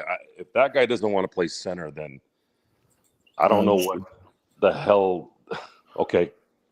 But before we get into Clint Capella, who just signed a 3-year, $21.5, Houston Rockets are spending some cash here. They're spending some dough. Let's see if maybe they will do a sign. Did Gerald? Did Tillman Fertitta do really well at the Gold Nugget this year? Have they bounced back? Vegas tourism is down 7 to 10%, depending on where you go. But okay, Right. JSK, no worries, my friend. Wishing you all the best. Who's what going what? Who's down what? Oh, Vegas tourism is down this year, year to year overall at this point. So, You mean the Strip? No, well, okay, the Strip, but tourism overall. So that you don't get offended when I say Vegas. That's why I changed it to the Strip. Yeah, I know you said that the other day. Yeah. But next time, pay attention when I say it again. Clint Capella, I'm going to ignore that. Clint Capella did sign a 3-year deal, $21.5 million, Joe. He was rumored to probably be a possibility for the Lakers. That's what, $7 million, around $7 million-ish. What jackass said that? I never in a billion years thought Capella was an option. Who pulled that out of their ass? No, he was an option for the Lakers because he plays center. Okay. Yes. So every center free agent is going to go to Has LA, been right? linked to the Lakers. Yeah, That's everybody right. gets linked to the Lakers. Yes. He doesn't. He's as a backup. I mean, that's exactly what his role should be at this point in time. Mm-hmm. So a backup center just got a $21.5 million contract for 3 years. $7 million for a backup center. There you go. That's the market for a backup center. And they still have Jock Landale and Adams on that team as well. So LeVert just went to Detroit. Looks like Detroit's maybe wanting to meet Orlando in the Eastern Conference Finals next year. That's a hefty price, though. It is only a 2-year deal, but that's $14.5 million per deal for Karis LeVert. Of course, no one wants to go to the East. You want to go to Cleveland, Detroit, Chicago. I know Chicago's a nice city, but Chicago's not in the wintertime. Chicago's a dead franchise right now. Not in the wintertime. Charlotte, it's not. Washington. God. Yeah. No. Yeah. No. Yeah. No. All right. Well, that's the latest signing. Magic. Any thoughts on Karis LeVert going to the Pistons for 2 years? I really thought they were going to save their money and make a play for Miles Turner. That pretty much. I think it was pretty evident, Gerald, that Cade's getting frustrated having to create for himself and everybody else on the floor as well. I mean, quite frankly, the Pistons should have taken the Knicks to a 7-game series, but they blew a couple of those games just from lack of basic fundamentals. And I think signing a smart player like Karis LeVert on your team makes you all the more better. Do you think that this is a sign that this was now made available because of the fact that Malik Beasley is persona non grata? I think so. Persona what? I think the Pistons are going into next season without the idea of Malik Beasley being on their team. Kurt, I think Grimes is an RFA, so you can only tender an offer times at this point in time, I believe, which would be fine. I'd like to see the Lakers go after him instead of Jake Laravia, but we got Jake Laravia. Joe, yippee. That's exactly how I feel. Yippee. Yippee. Indeed. Who's our starting five? With Well, the it just said here that the Rockets don't have enough money to sign Capella to that deal, so they're going to have to do a sign and trade. Let's hope they do it with the Lakers. Well, it looks like the DFS is going to be a sign and trade with the Lakers. Welcome Cam Whitmore. 2 years after we thought we were going to get him. that is yes, and that's great. And now we have to hear like a year of Rodell complaining every time Cam Whitmore plays like Cam Whitmore, because Cam Whitmore, this kid, I think could be a 20 point scoring league, but I know he frustrates a lot of people in Houston. We talked to Frank for the chop shop. He's mentally stupid. Yeah, I get it. But that kid has a lot of offensive skills. Empire Justice, Lakers savior Cam Whitmore. That wasn't the point, Jeff. That wasn't the point.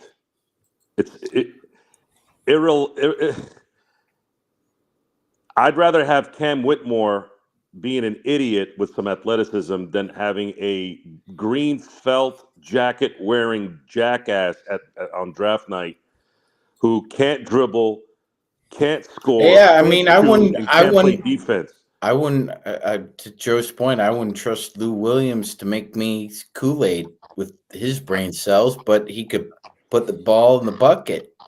But hey, Rob said that he worked hard, and this is on Backstage Lakers. This isn't something I made. Yeah, he worked hard. Yeah, he said he worked hard, and when I heard that, I went into the backyard and started pulling weeds and started thinking about an NBA career. Lou Williams woke up and could average 25 points. That's him working hard. Jeff, I'll just say this, Jeff. You got to admit the JHS was a mistake. You cannot defend drafting JHS. We didn't at the time defend him drafting JHS. We said it on the air during the show, during the draft. We said it on the air.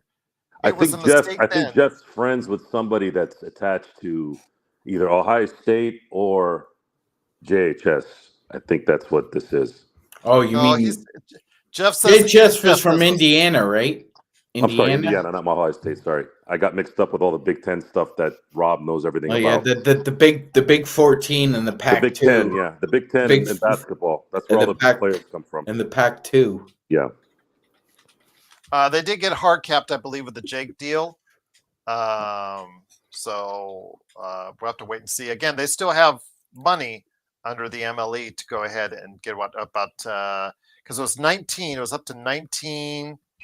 So they used 6 of it with Jake Laravia or thereabouts. They got about 13 left, just under the full MLE. So you got the biannual exception. You've got half of the MLE left and the veteran minimum. A 7'7" forward. Yes. All right, but he's 7'5". You're talking about Wembanyama. Yes, he does not want to play center. He does not like. Ultimately he will play center. But just like AD, I don't know why people weren't paying attention. Yeah, I don't know why people weren't paying attention to this earlier in the season, Gerald. Sandro Mamukashvili was playing center when we was the 4. So this isn't anything new. Collins was playing center. Collins is playing center. Yes. One Fly says we only drafted JHS because the bus brought. Really? Did you ask? Your proof? Yeah. Do you have proof of that? Well, you've just heard it from some guy. You just heard it from some Bleacher Report. No. Rob wanted it. Rob okayed it. Ultimately, he is where the buck stops, and he made the decision to draft JHS. He could have said no. He could have leaned otherwise. Yes, the buses are in charge of scouting, but they advised who they were thinking who'd be best fit, and he went along with it. If his instincts would have told him otherwise, as a player personnel, all right. Can we make a deal here? Yes. Let's say this trade happens and Cam Whitmore comes to LA. Can we end the memory of JHS forever? I hope to God so. Gerald, we should get We should light candles for JHS. Yes. And every time he has a good game, rub it into Rodell. and I'll just leave it at that. But again, nothing's been done yet, so we'll have to wait and see. They could do a trade with either, was it Atlanta or the Lakers, as far as a sign and trade to get Clint Capella and DFS under. So one of those teams is going to be the beneficiary of a sign and trade. Let's hope it is Lakers. I thought for sure, Gerald, Nickeil Alexander-Walker would be one of the first free agents to sign. The fact that he hasn't yet. Interesting. And the money's starting to dry up as well. So someone says the Mavs, the Rockets, the Nuggets are all going to be very good teams next year. Yeah, the Nuggets. Why? Because they signed players early? Well, I don't think I think the Cam Johnson deal I like. That helps out Nuggets a lot. Plus, they still get someone that does relatively the same thing as MPJ. Rockets, I mean, the Kevin Durant trade, it's still based off the Kevin Durant trade on how much it makes them better. And Mavs, I mean, what if Kevin Durant? What if Kevin Durant gets his period in January? What's going to happen to that team? And his health is going to be a key because they can't create offense. He might, at the most, he might play 55 games this year. But you need to. This is why they're signing depth guys, because he's going to miss at least 30 games. If he doesn't turn into a ornery, just shell of himself, he'll be valuable for Houston. Mm-hmm. Speaking of shell of himself, Carter, Bruce Brown.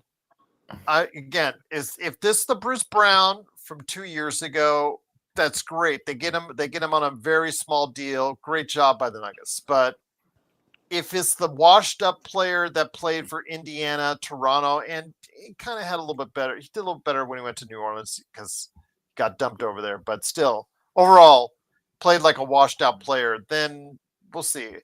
It may not have the same effect that it did the first time around. But then again, he plays with Jokic very well the last time around. So we'll see what happens. But again, your mileage on Bruce Brown may vary. We'll see if this is the same Bruce Brown that it was 2 years ago. Magic Man and I had this argument about a year ago in regards to the the rotation, and I'll just leave it at that. I think it does improve the rotation because they don't have many options in Denver. Of course, as the Lakers, we don't have many options off the bench either. So, I mean, at this point, anything has worked out. And if you got him on a small deal, why not? Bruce Brown did a very good job playing in Denver. A career resurrection might be in store for him in Denver, Sean. Yeah, it could very well be, Joe. There's going to be playing time available. I mean, I'm still not sold on Christian Brown, Gerald. I think, really, yeah. I think he's a good rotational player. I'm just not sure if he's going to be a starting caliber off guard that you need in the NBA. I think he plays very well off of Jokic, and I think Jokic does enhance his game. Yes. So I don't think you would get the same results if he played on 28 or 29 other teams. I think he is a great fit with what Jokic does. Absolutely. And obviously it's going to be a different chemistry this time around because KCP, MPJ, and Jeff Green aren't on the floor with Bruce Brown anymore. So he's going to have to learn to play with Jokic and the three other guys on the floor as well. Chris Haynes. He just dropped a little nugget. Speaking of Denver Nuggets out there, he just dropped a tweet. D'Angelo Russell has reached an agreement with the Dallas Mavericks on a 2-year, $13 million deal. Unfortunately, Shams reported that half an hour ago. So, yeah, if you're really trying to be an insider, try to get closer to Shams on that one. So, but D'Angelo Russell, Joe, to Dallas, keeping it warm for Kyrie Irving before he comes back. Anything to that deal? Is it Lakers South now? Gerald, are we bringing back Alex Fudge too? Yeah, exactly. A lot of former Lakers there, Joe, on Dallas. Nico must have really liked and enjoyed the Lakers. Yeah, and Jason Kidd wants to put Cooper Flagg as the point guard too. Yeah, that would be ridiculous. I can't understand. These guys are supposed to be powers of the industry of this. Jason Kidd was an all-time great, and I'm sitting here as a nobody in my own house, listening to him say something that I'm like, what the hell are you talking about? Why the hell would you put Cooper Flagg as a point guard? Unless that was a joke. Okay, here comes Jeff with his silver lining comments. Hold on. To be fair, Haynes is working live TV on NBA TV, and they don't. Why you always got to defend everybody and be all respectful? I disagree with that, Jeff. On the basis of that, he was live tweeting earlier with some other, at that time, more relevant signings. So I have to disagree with that one on that one. Andrew Freeman needs to tell Rob Pelinka to wake up. Appreciate the super chat from DBSH, Daniel Berry Sports Highlights. Yo.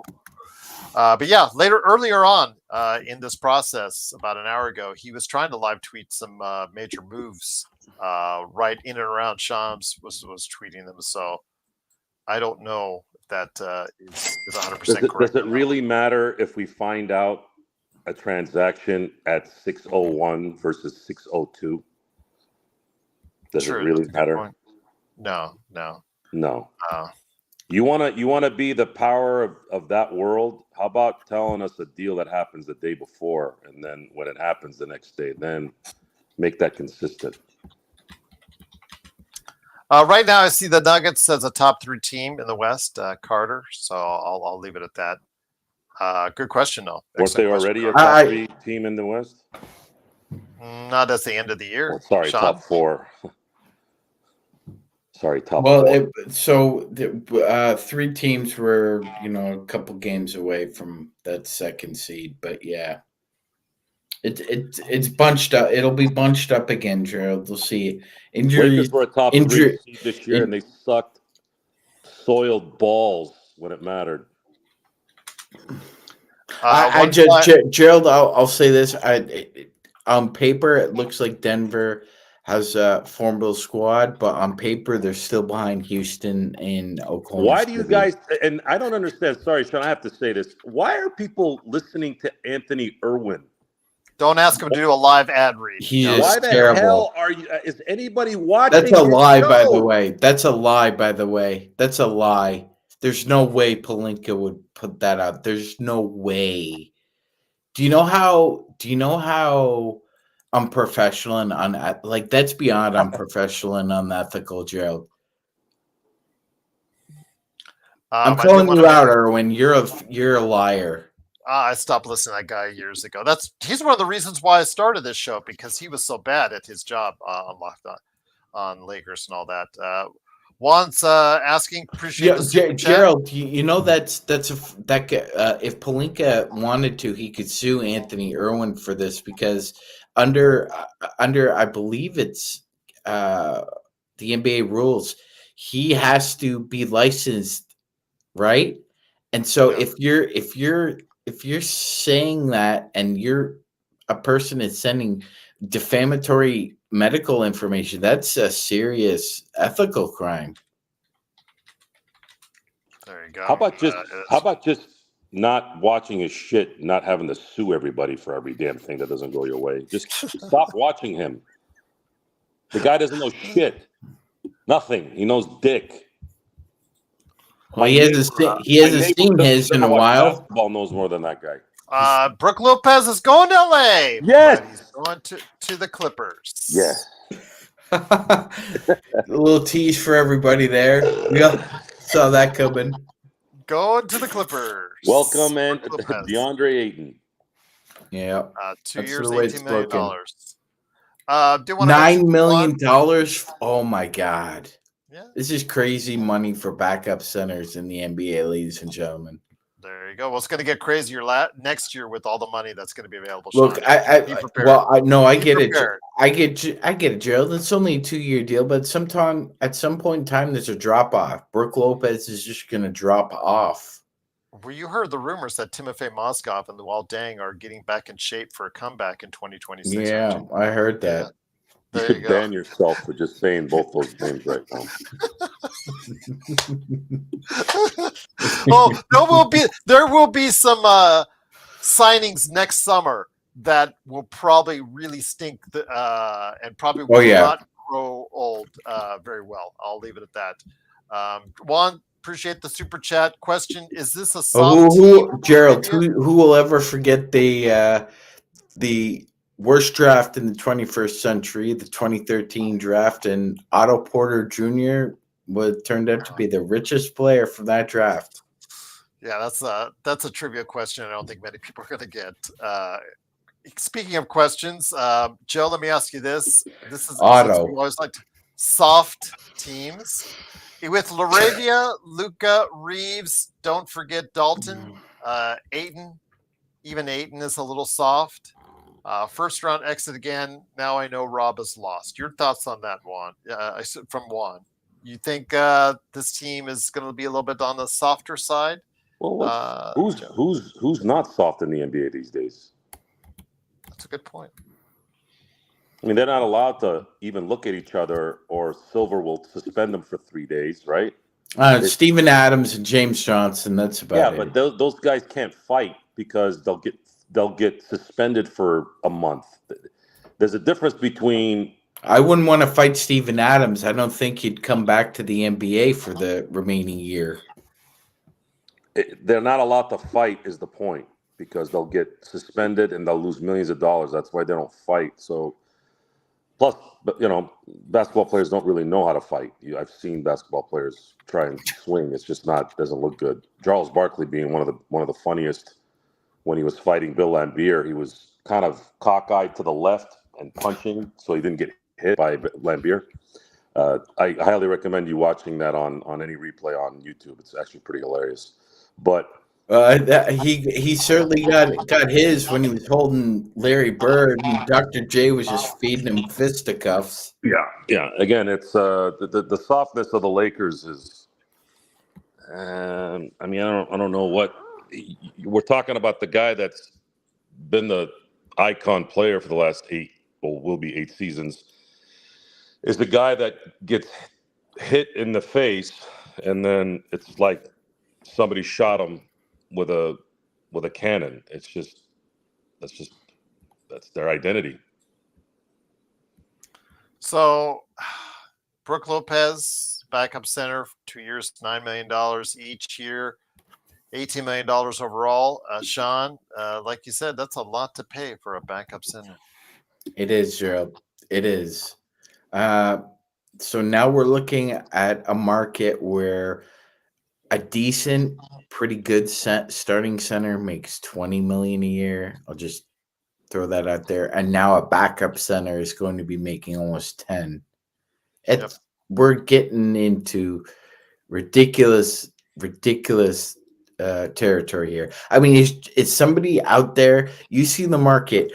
Some GM out there? Are you going to pay Jackson Hayes $8 million a year? I'd love to see that. I would love to see the executive who's going to pay Jackson Hayes anywhere from $8 to $10 million a year. Joe Dumars, anyone? Oh my God. Yeah, I mean, who did he sign earlier today? I forgot already. So Kevon Looney. Yeah, Kevon Looney. That's right. Yeah, when you drafted a center and you already got a young center on there, that's what we were talking about first when you came on. Parade on Figueroa. Always great to have you here on Twitch. Is Ayton meaningfully better than Lopez? Offensively, yes. How so, Magic Man? Well, DeAndre Ayton has a little bit of mobility. He can run the pick and roll. Brook Lopez is standalone, either pick and pop from the free throw line, or you need to really work hard to get him an open shot, because Brook Lopez is not fleet of foot, Gerald, and he's not going to be running around off screens and curls to get open shots. So you're really going to have to work to get Brook Lopez his points. DeAndre Ayton, not so much. We talked about it the other day. usually from mid post in. DeAndre Ayton has, I think, a field goal percentage close to 65%. So, I mean, you can get easy shots for Ayton, and he can get buckets.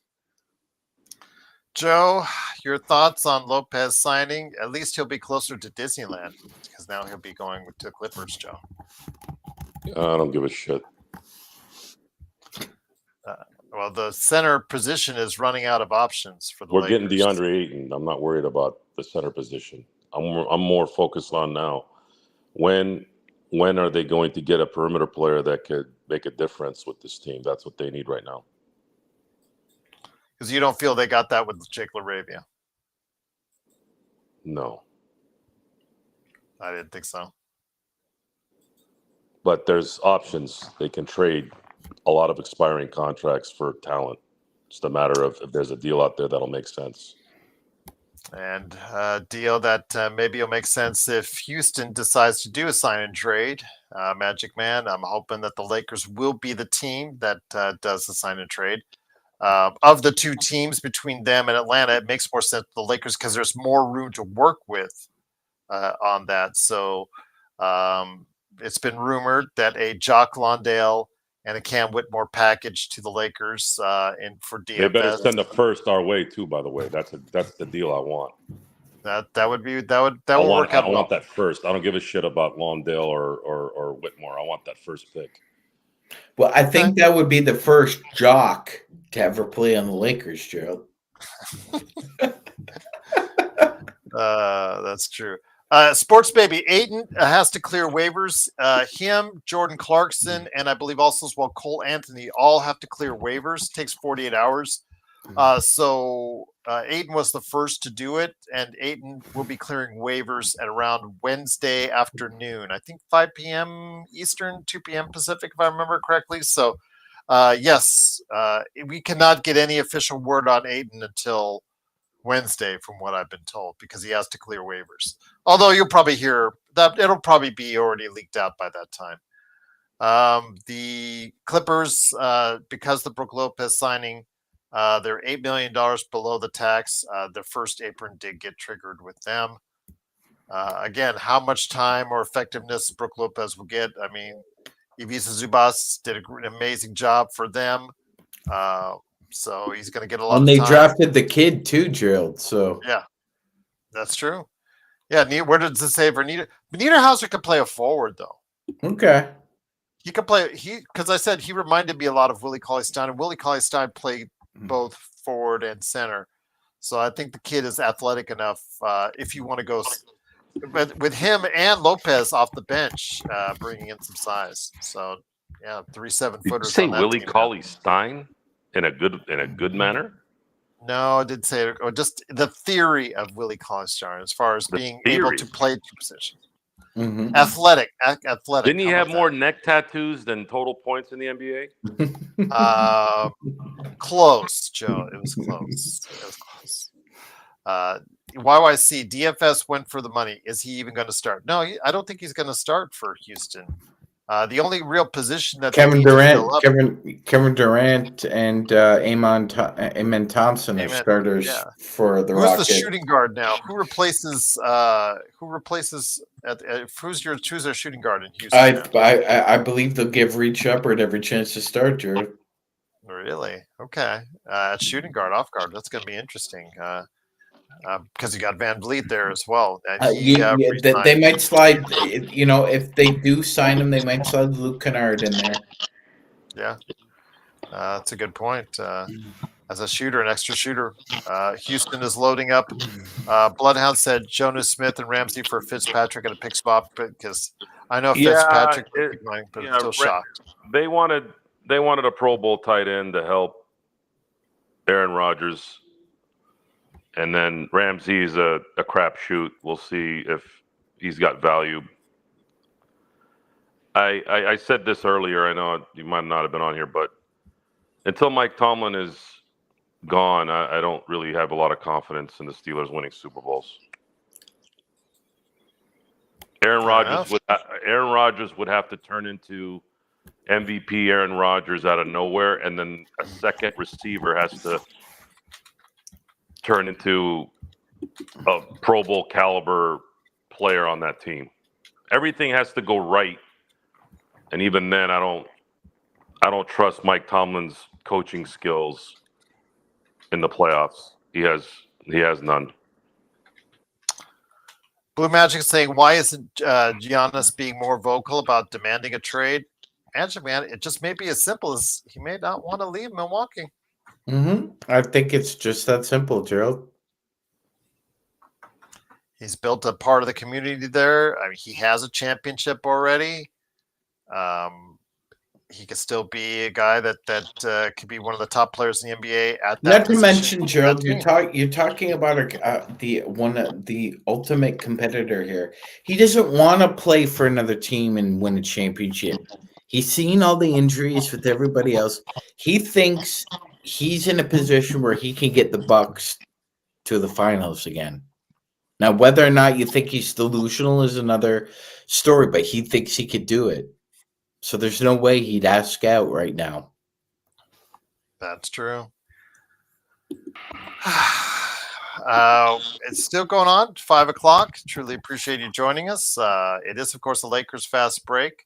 If you have not heard, the Lakers did make a small, very tiny splash in free agency. They let DFS go to a 4-year contract to Houston, but they instead have signed on a smaller contract, Jake Laravia, on a 2-year, $13 million deal.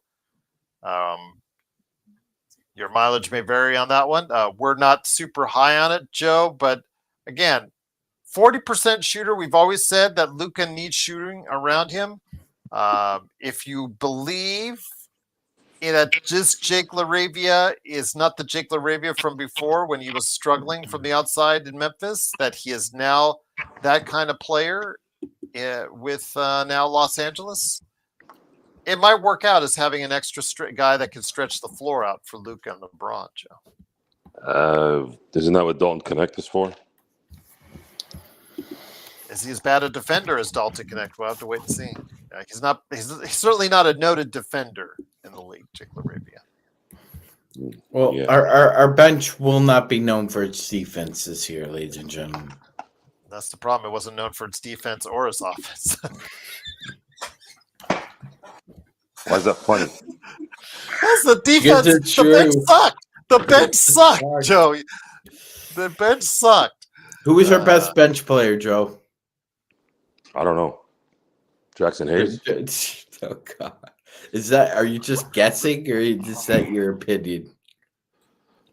Pareto Figueroa. Our Speaking best of the bench players are starters. That's the problem. Our best bench player, unfortunately, was Gabe Vincent. He was terrible. Well, I see Joe's point. Again, as we said, if Rui and Austin were your 6th and 7th players off the bench, that would be tremendous, but they're not. They're not. Which is part of the problem. They're not.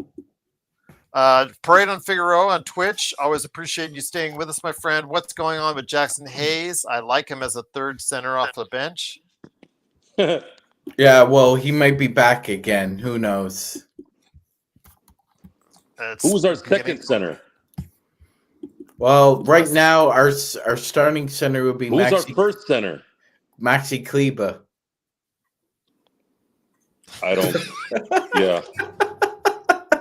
I don't know. Literally, that's who our starting center is right now. If the ball went up, Maxi Kleba would be our center. I don't think he could jump and get the ball, but he'd be the center. Oh my God. Jay says 8 won't get paid playing behind. No, I don't think he's going to go to Denver. Jeff said, "What bench? Gee, we only had 8 guys." Yeah, again, we did not have a bench. The best bench players, tough, are Austin and Rui, because that's where they should be. They should be guys coming off the bench, because as starters, they're, you got your good and bad with them. So, but unfortunately, Lakers are not in that luxury right now. So, Blue Magic says Atlanta and Minnesota are in active conversations on a sign and trade for Nickeil Alexander-Walker. Magic Man, if that's the case, that would continue a pretty good under the radar summer for Atlanta. I think, when you consider the winners of the offseason, you might have to put Atlanta right there. Yeah, you'd have to, Gerald, because I don't think they've used that trade exception that they got last year from the DeJounte Murray trade. So, yeah, I mean, if you could slot Nickeil Alexander-Walker in there for that money, that's a really good deal. Luka Garza has left the Timberwolves. He signs a 2-year, $5.5 million deal with the Celtics. Again, this is another deal that in the second year you could easily get off of. And of course, since they lost Luke Cornett, they needed something or someone to replace him. It is what it is. Luka Garza is Luka Garza at this point. I mean, if he didn't crack the rotation in Minnesota, he will be able to in a depleted roster with Boston. But does this mean Al Horford is gone, guys? I think so. I Okay. think the way the whispers were working, they said if Cornette leaves Boston, it's a good bet Horford's going to leave too because they don't have the money for either one. Yep, I can't say I disagree on that. Extra says Rob might just lose his job if he doesn't get our team right. Bob Myers needs Rob to be our just got an GM. extension, guys. Come on. Joe's being sarcastic, everybody. Yes. Again, like you said, Joe, when Mark Walter officially is able to go ahead and take over the team, there's a good chance that he might want to get his new guys in there, guys. Yeah. It's just that simple. And what do extensions mean anymore in business or in Just Frank Vogel got Frank Vogel got an extension, was fired a year later. Exactly. He was Budenholzer like got an 2 years? extension. Yeah. He Yeah. got extended by Milwaukee, got fired a year later. Mike Malone got extended by Denver and got fired. I think Walton could call now Genie if he wanted to, and lay the pressure on Rob if he wanted to. But I think that's not the way they work, Joe. I think Walter is going to wait until he officially takes over the team, and then you'll start seeing the changes that I think that Joe has been waiting and clamoring for. I think, Joe, that you've been right on it. I think it's a wait and see approach right now at this point for Mark Walter. Yeah, it's the paper and the ink needs to be official, and then what you'll probably see is a slow transition, and then it might take a couple of years, and then at that point you'll start to see a waterfall coming down, and it will be a beautiful waterfall. There you go. Empire Jeff is speculating on Twitter that Melton on the minimum is looking more and more likely for the Lakers. I know we were going a little bit back and forth on it. Again, for the minimum, I don't mind Magic. I don't know how much he'll help you right away as the season starts, but if he has anything left like what he looked at last year, 40% shooting, providing you defense, he could become the best two-way player on the team, Magic Man. He could, Gerald. He very well could be. It's you're looking at possibly a career arc similar to Sean Livingston. Sean suffered a pretty horrific leg injury as well, Gerald, and came back very strong, and eventually became one of the best six men in the NBA. I think it's well within D'Anthony Melton's wheelhouse to come back stronger. I've liked him since college. I liked him when he was playing with the Phoenix Suns, and they got rid of him, and I loved him in Memphis when they didn't know what they had either, and then they traded him, and so I think it'd be a good deal. It's worth the risk for the vet minimum.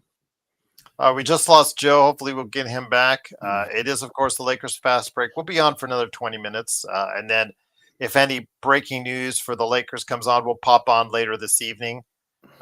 Free agent Nickeil Alexander-Walker. So Na has signed. Joe is now live in living color entirely.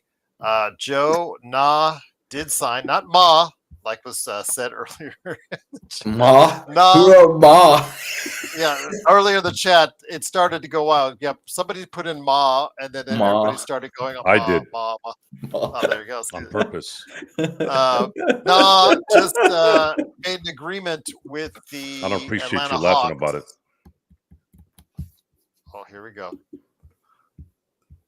Sean? Does this mean we're not friends anymore, Joe? You're nothing but a All drunk right. lunger. But he did sign. He's agreed to a 4-year, $62 million deal with the Atlanta Hawks, plus a player option. They're going and- for it, Gerald. They're going for it. The Atlanta yeah. Hawks are going for it now. So it's going to be the Atlanta Hawks and the Orlando Magic competing for the Southeast title and a trip to the finals. So let me get to, okay. What is their starting five going to be? Atlanta, Mm-hmm. Trae Young. Okay.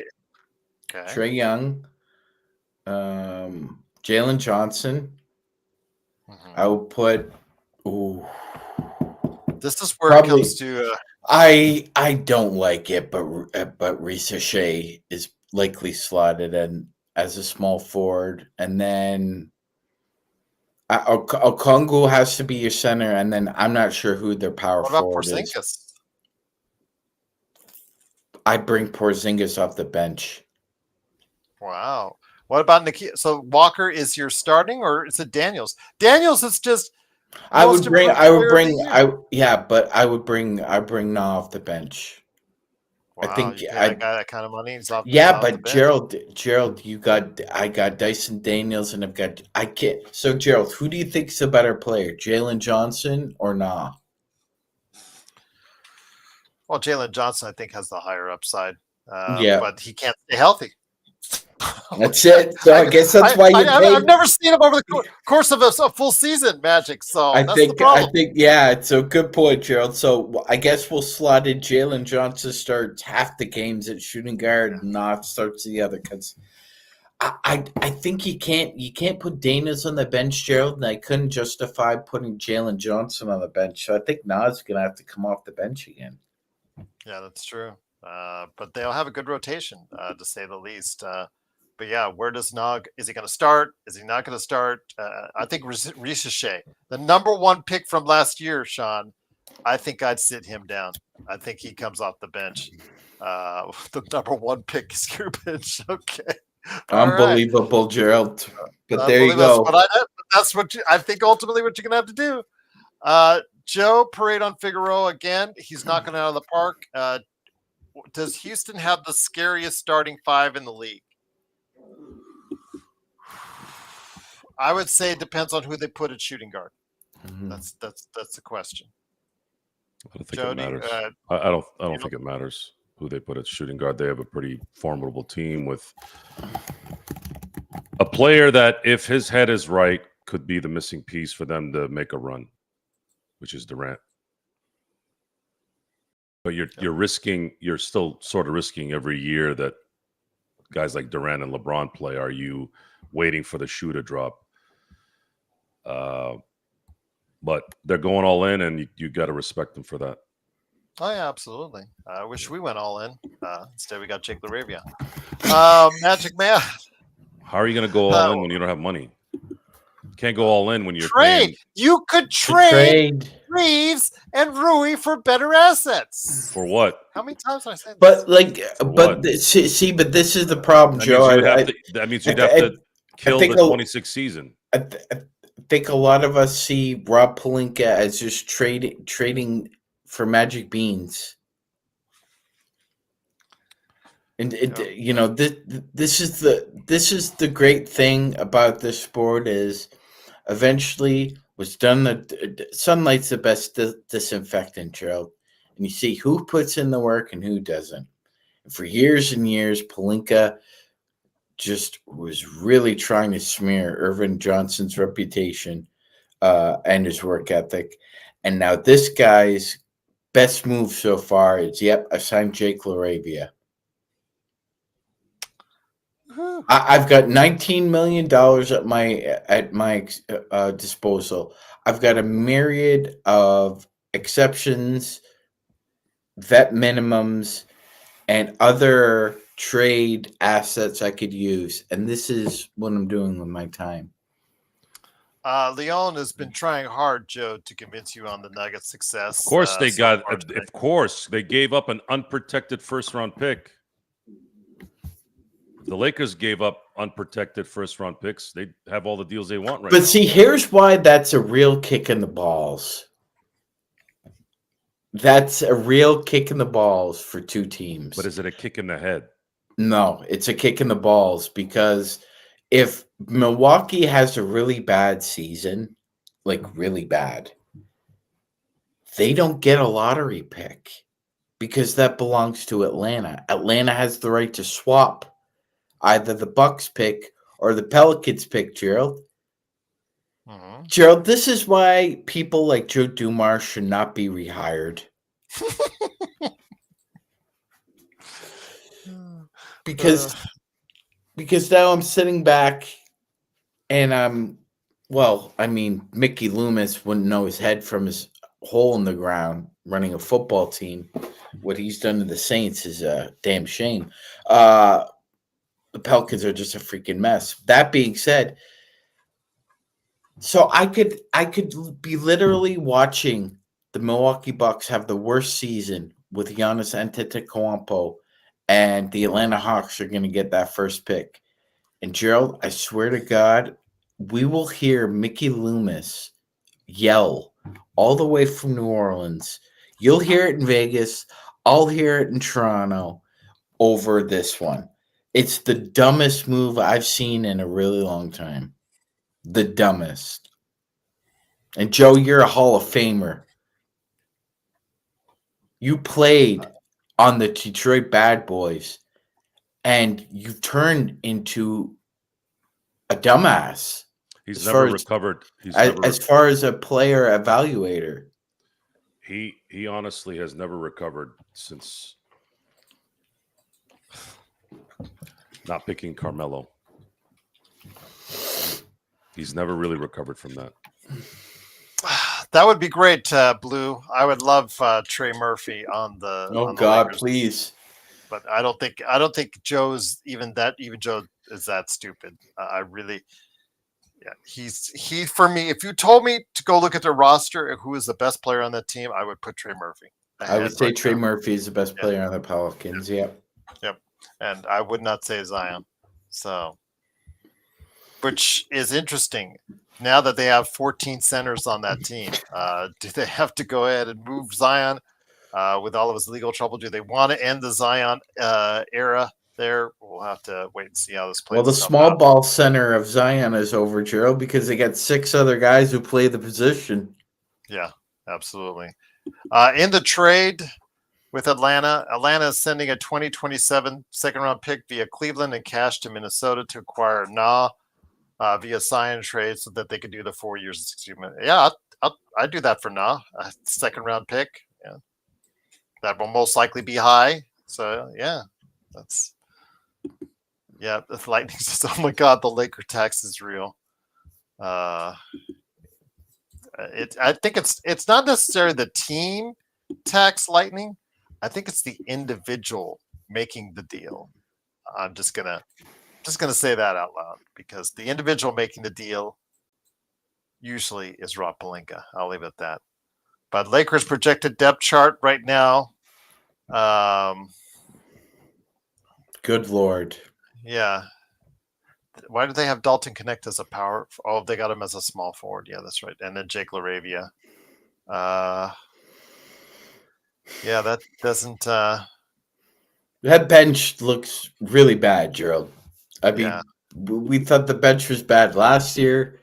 This year's version might be even worse. That does not inspire confidence. So remember, you also have to pitch to Luca in August on an extension as well. Good luck.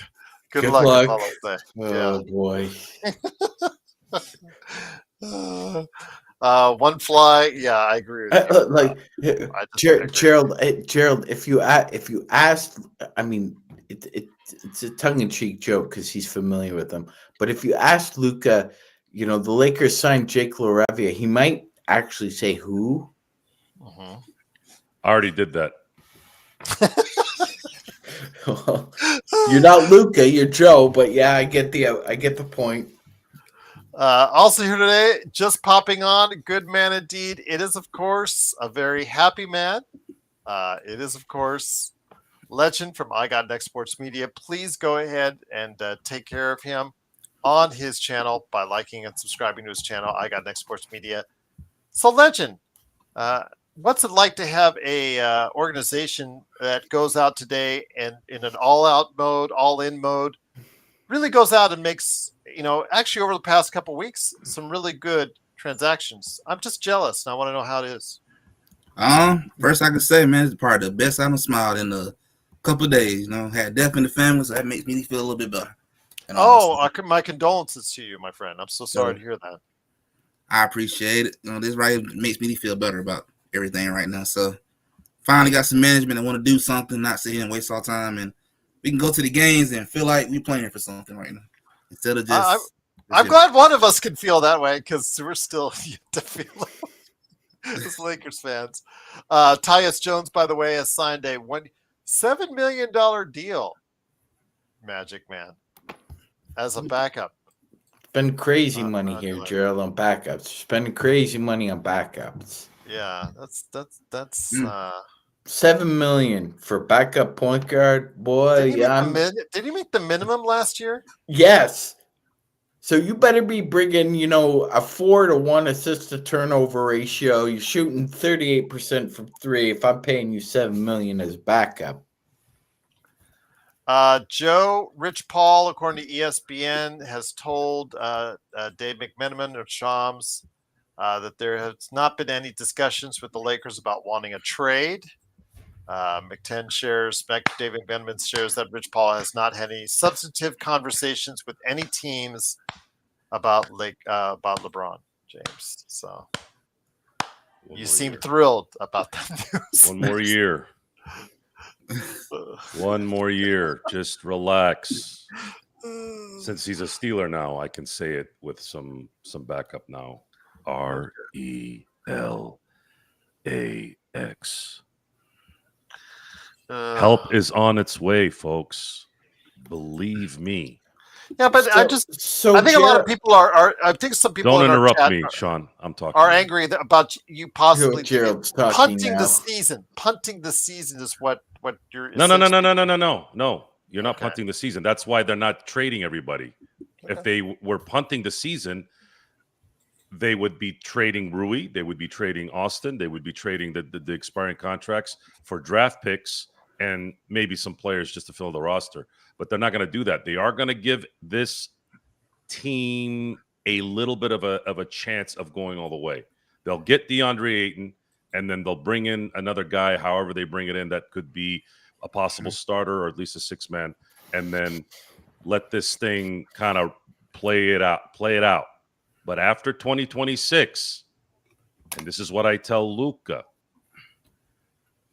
because you don't have to worry about clutch and LeBron's innuendos anymore. You sit Luka down and you make sure Mark Walter and his reps are in that room. And Rob shuts the hell up, goes in the back corner and goes, Mark, go ahead and do your thing. You sit down and you tell Luka, this is your team right now. But we got to clean this thing out for another year. We're going to give you a shot to win. We'll put a roster together. But this thing ain't going to really start till 2026, really 2027. Because that's when we take over. I mean, I just got goosebumps saying that, man. I'm beyond excited. You guys don't get it, man. You have no idea. You just don't. You don't get it how monumental this was. It is going to every Laker fan, once this regime takes over, you guys are all going to be in that corner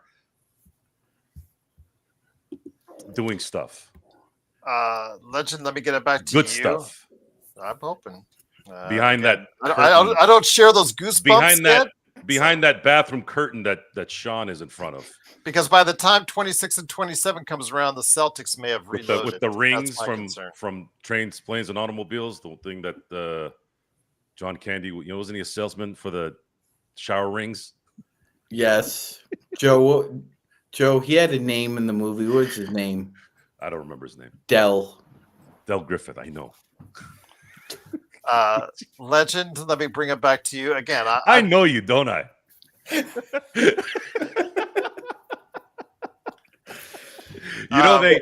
He got his hair permed for that. Like he actually had footage where he got his hair permed to do that role. I mean, Comic Genius said it's best.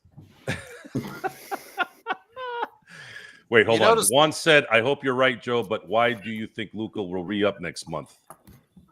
Well, where's he going to go? He's going to go to Washington? Is he going to go to Miami? Joe, there's going to be over 20 teams that have cap space next summer.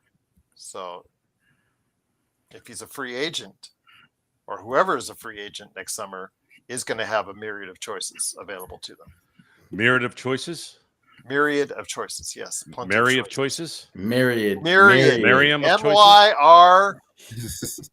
I don't need to spell it out to you. Anyways, I've never seen a guy get picked up by his testicles before. You know your movies, Bloodhound. Legend, I'm going to get it back to you conveniently. By the way, watch Get Shorty. Our own James Gandolfini gets thrown off a staircase from his ball. And it looked real, too. He ate shit. Props to John Travolta for that one and the editing team, man. I was like... I know you guys don't know what the hell I'm talking about. You guys aren't cultured enough, man. Watch stuff once in a while. I watched Get Shorty, yes. The Rock, a very understated performance there. But Legend... Well, I agree on that one, too. Legend... Except that was Be Cool, not Get Shorty. That was Be Cool, yeah, you're right. Get Shorty was John Travolta, yeah. Legend, let me ask you this. When it comes to the Golden State Warriors, they gave up Kevon Looney. He goes to New Orleans. Happy for him, going on a team in disarray there. But conveniently, they and the Lakers don't still have a big man in mind. Very interesting because, Joe clearly has Ayton on track for the Lakers. Chris Haynes has clearly said Ayton is on track for the Lakers, but Golden State. That kind of worried me when I found that out, too, by the way. I'm like, Chris Haynes said it, too? Oh, shit. It does look like that's where he headed, too, on the low. Because everything kind of playing out perfectly. He bought out. I mean, it's almost like it's pretty much perfect. Yeah, but Chris Haynes...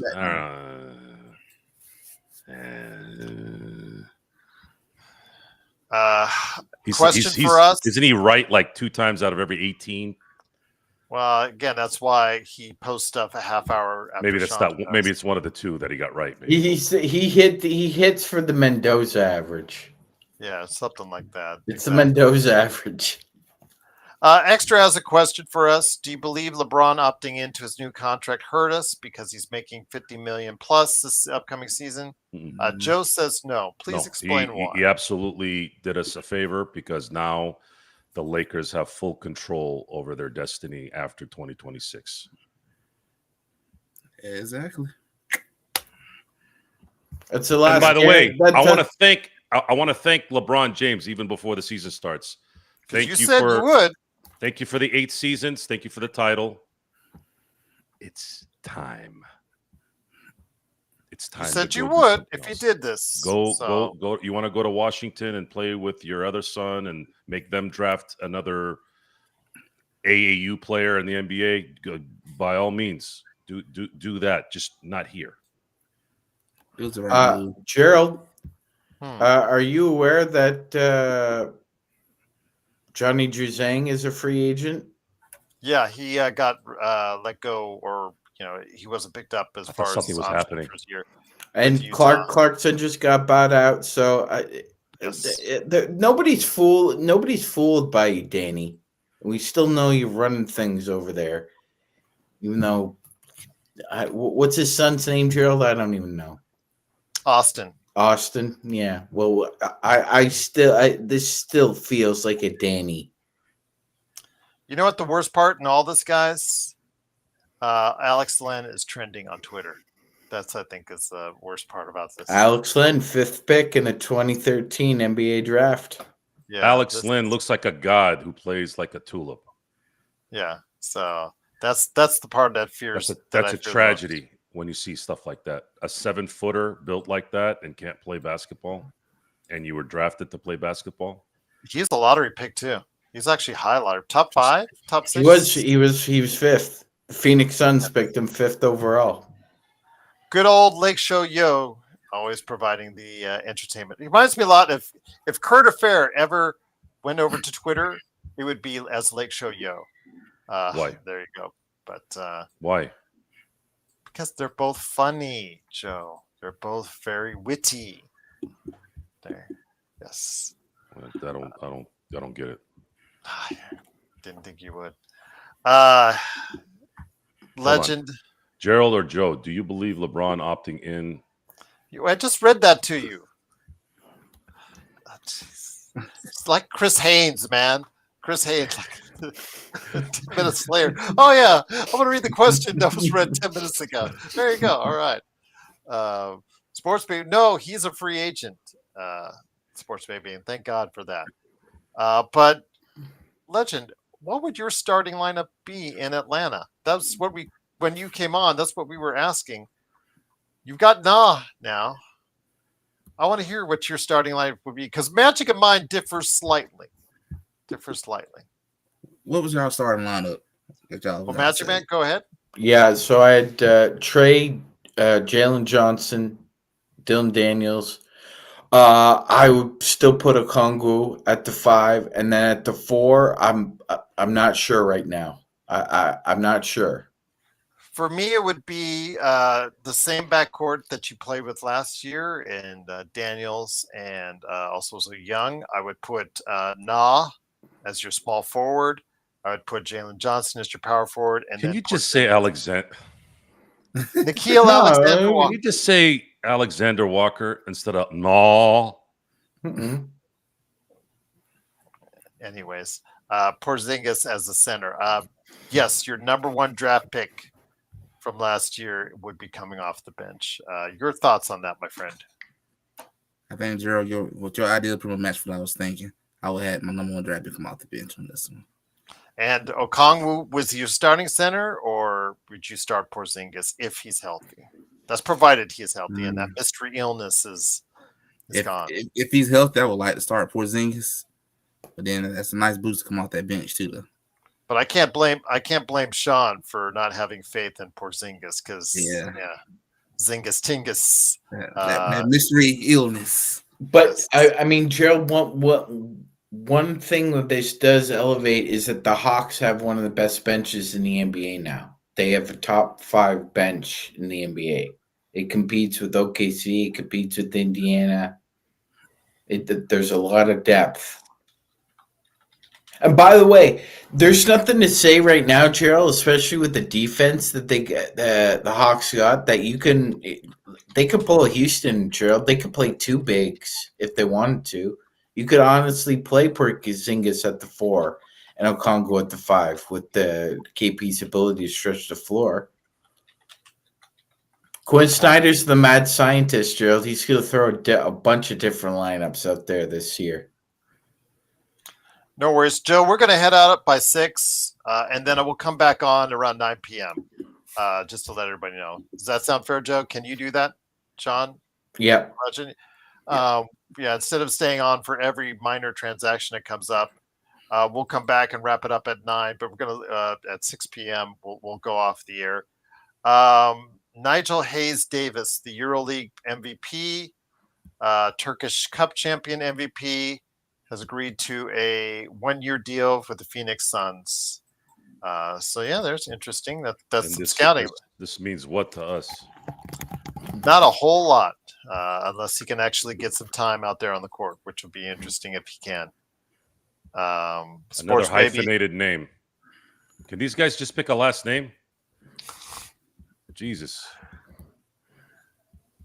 But it's now starting to slow down a little bit after the rush, which finally happened. But again, Phoenix with a minor deal. Like, who's out there that's left? Sean Williams Smith Grice.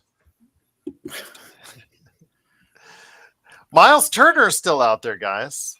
Mm-hmm. Good. He can stay wherever he is. So you wouldn't want him on the Lakers to Fuck no. Okay.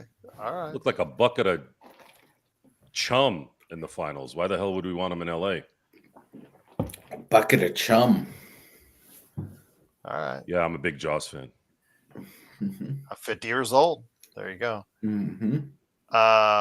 Yeah, there you go. Legend sending out the good thoughts right there. Again, Nico, appreciate this. Black eyes, like a doll's eyes. I thought you said black guys. Like, what are you Joe. talking about, black guys? Where are you going with this? Joe.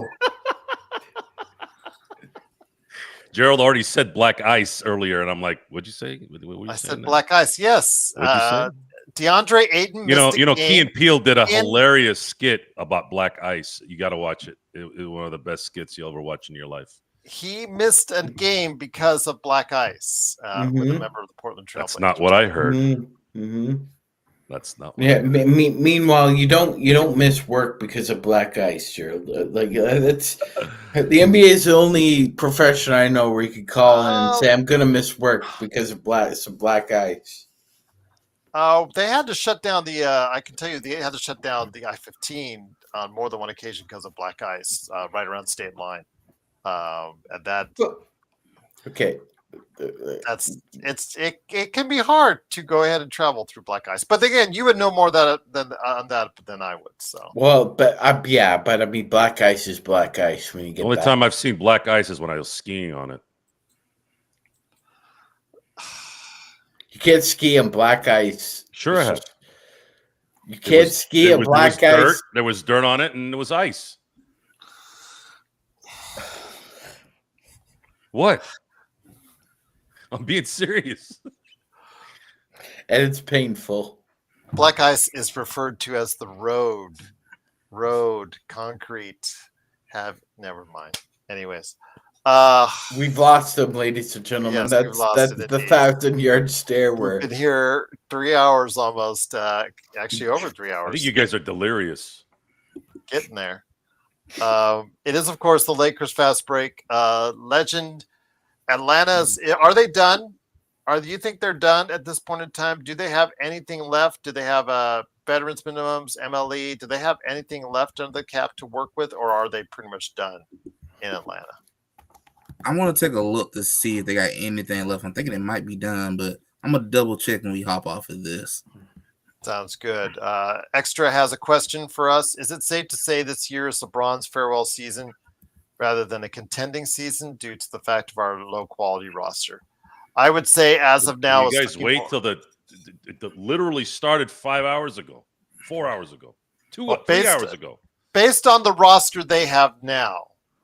Of course not. This is not going to be the roster that starts the season. Let it play out, man. You guys are ready to jump off the bridge already. What is this? I hope not, because that would mean Maxi Kleba is our starting center. It's just not going to happen.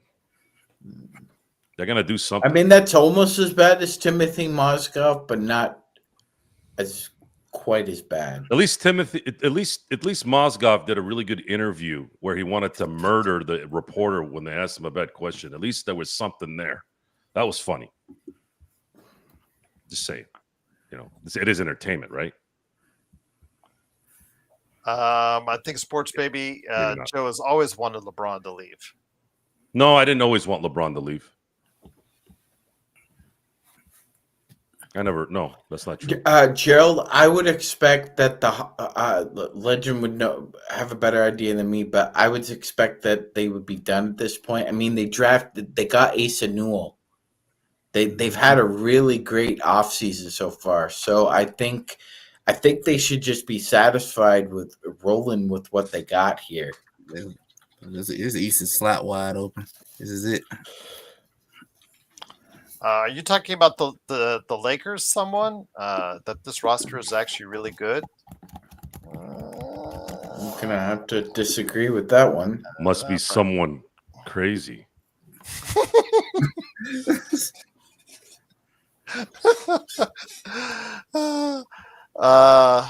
This is a top 3 team in China. There you go. Yeah.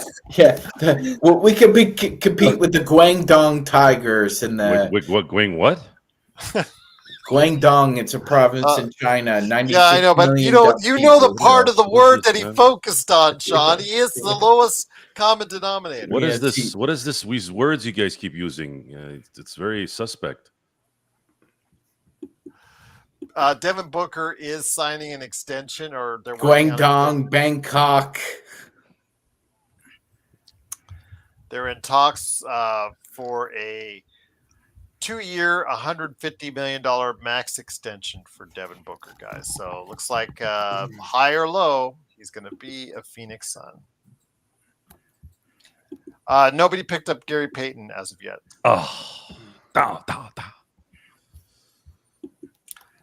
I remember when he was a struggling point guard that was playing back and forth on the Lakers G League team.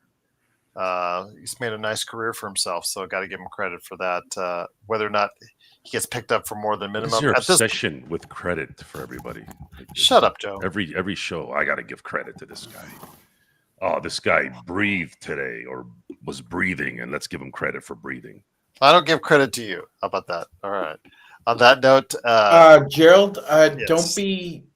don't be too shocked if Larry Nance Jr. comes back as a small ball center.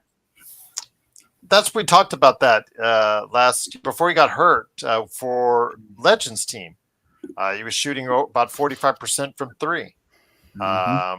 Does he still have the hops? Still has almost all the hops that he had when he was with the Lakers. So doesn't cure your rebounding, but yeah, I mean, as a small ball center who can shoot from outside, I can see it happening. That would be good as a backup center coming off the bench. But if the Lakers don't sign Ayton, he may be your starter as well if he does. Just might as well just call Andrew Bynum. He's still young. There you go. Absolutely. Legend Gary Payton Jr. is still out there. I know that there are a lot of individuals out there that are not, how should I say, was too high, not too high on Gary Payton Jr. this time around. What are your thoughts on Gary Payton Jr. at this point in time in his career? I mean, I think he's still got something left to offer. It just, I wouldn't put too much money, too much stock into him, but he still got something left to offer. I think he still can be of value to somebody out here. I just wouldn't go out here and pay too much money to him in too many years. I wouldn't do that part. Well, we'll see. I think he'll probably get a minimum deal at this point in time, veterans minimum. Then again, I didn't think Tyus Jones was going to get $7 million matching. Gerald, like Orlando. What? Okay, I can kind of make sense of what Orlando's trying to do here, but you drafted Anthony Black to be your future point. What's going on here? Anthony, help me out here, brothers, because we all heard the Anthony Black hype coming out. And Gerald, now you bring in Tyus Jones. It's almost as if you're telling Anthony Black, we still don't see it, bruh. Like, I know you're trying to bring it, have a certain culture here. And I love Jamal Mosley. That man is a great coach. But Gerald, we talked about the Orlando Magic. Like, you traded Cole Anthony. You've admitted that was a mistake. Franz Wagner is not a point guard, Gerald. We love him, but he's a point forward. He is not a point guard.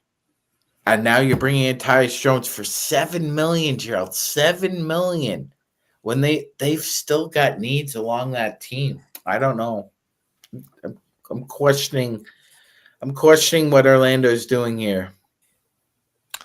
I mean, I know they need offense in the worst way and need players that can score on the offensive end around Desmond Bane to work with Paulo Banchero and Mo Wagner. But just kind of, I don't want to say perplexing, but I don't know if that's the offensive variable I would actually get around what I'm doing. I think he could shoot 40%, and as a backup to Jalen Suggs, I think it'll work itself out. But I don't know if he's really a difference maker for their bench, which is something that they need, like the Lakers do. But again, maybe Alfred to be a little bit higher on that than we are, because of course he's covered the Orlando Magic for so long. Who's ER says, who's the clown from the Magic we signed? How is that breaking news? Who was no, we're talking about Tyus Jones signing with the Magic. Yeah, I don't know of anybody. There's no postings on anybody from the Magic like Gary Harris. I know Gary Harris on a minimum deal. He's probably going to be signing somewhere. I just don't know how much he has left. I'm with you, Joe. I think maybe the gas is pretty much empty. I wouldn't put it past the Lakers to sign him if that's the case. But right now, the last posting by anyone was the possible signing of a 2-year, $150 million max extension. Legend, your thoughts on this? Booker would be extending his stay there. Do you think this is the wisest move for him? Obviously, he's taking the money and staying for the golf and sun and fun in Phoenix. I kind of about at the point I want to ask him, do you want to win, or are you just about make the cash at this point? Because the situation you in, I don't know when you're gonna start winning at this point. Just I don't know what's going on down in Phoenix. So it's kind of a questionable move at this point. So it made me wonder, are you really serious about winning, or I'm just gonna play, make my cash, go golfing, and that's it. So I feel like it wasn't the world greatest move. You want to win wise, but if you don't care about winning, I guess it's not a bad move. You didn't pay it. If that's what your mind is. We did sign Jake Laravia, who was traded last season from Memphis to Sacramento. Averaged about 42% from three with both teams, because he was 44 for Memphis, 38.5 with Sacramento. It's pretty much all he does at this point. But if you look at his numbers, what concerns me is that he never shot above 33% previously from three-pointers. So is it an anomaly? Is it something you can build off of? Have to wait and see. His defense has not been anything to write home about. It's not Dalton Connect level, but it's not, obviously something that we were hoping for as a replacement for DFS. The silver lining on it is that he's a 2-year deal, $12 million. So if he doesn't pan out for you this year, you could go ahead and easily trade him, because $6 million should be easily tradable next year. Joe is coming back. Let me get Joe back on here for the final few minutes of the show for now. And then again, we'll be coming back on a little bit later this evening if the Lakers do anything worthwhile. Paredes Figueroa back again. He said, can you please let us know how many roster spots are open at this moment in time for the Lakers? Thank you. 2? I think it's 2. I think there are 13, or they have 14 right now. I counted 13 when they did Was it with 14 with the do though? 2. Try to make the 2 with your ring finger and your index finger. It's very hard. Very easy. I mean.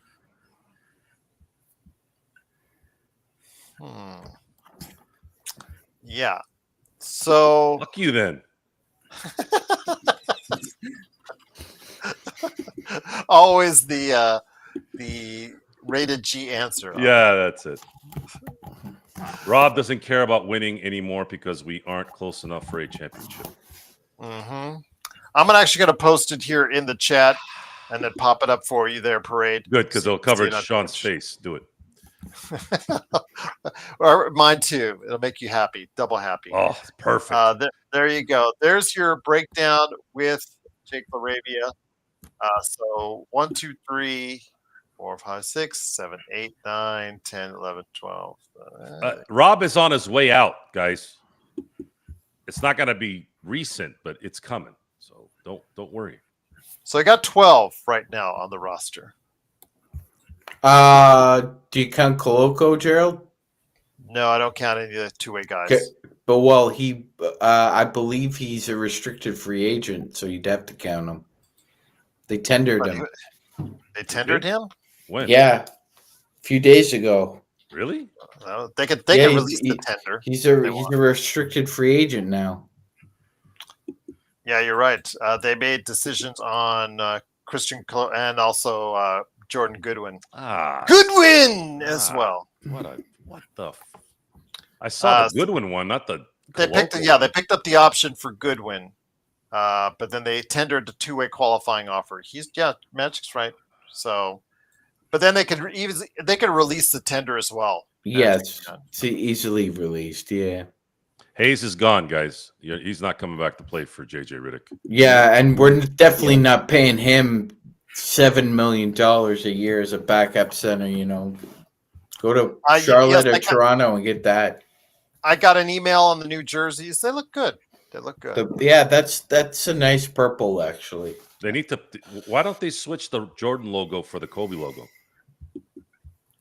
Good question. It's a Nike product, right? Put the Kobe logo on there. Wouldn't it be fitting next to that high sodium piece of shit marketing bib logo thing that they have on the right side or left side? Yeah. I love how they just, the 44 was like teeny, and yet the Bibigo was like huge. What happens when your brain is teeny, in a meeny. Just like their resources are teeny, weeny. This is what you get. Jake Laravia. But they got us Luka, man. So let's give them some credit a little bit, right? 3.5 hours for Jake Laravia. Joy. Fire, Rob.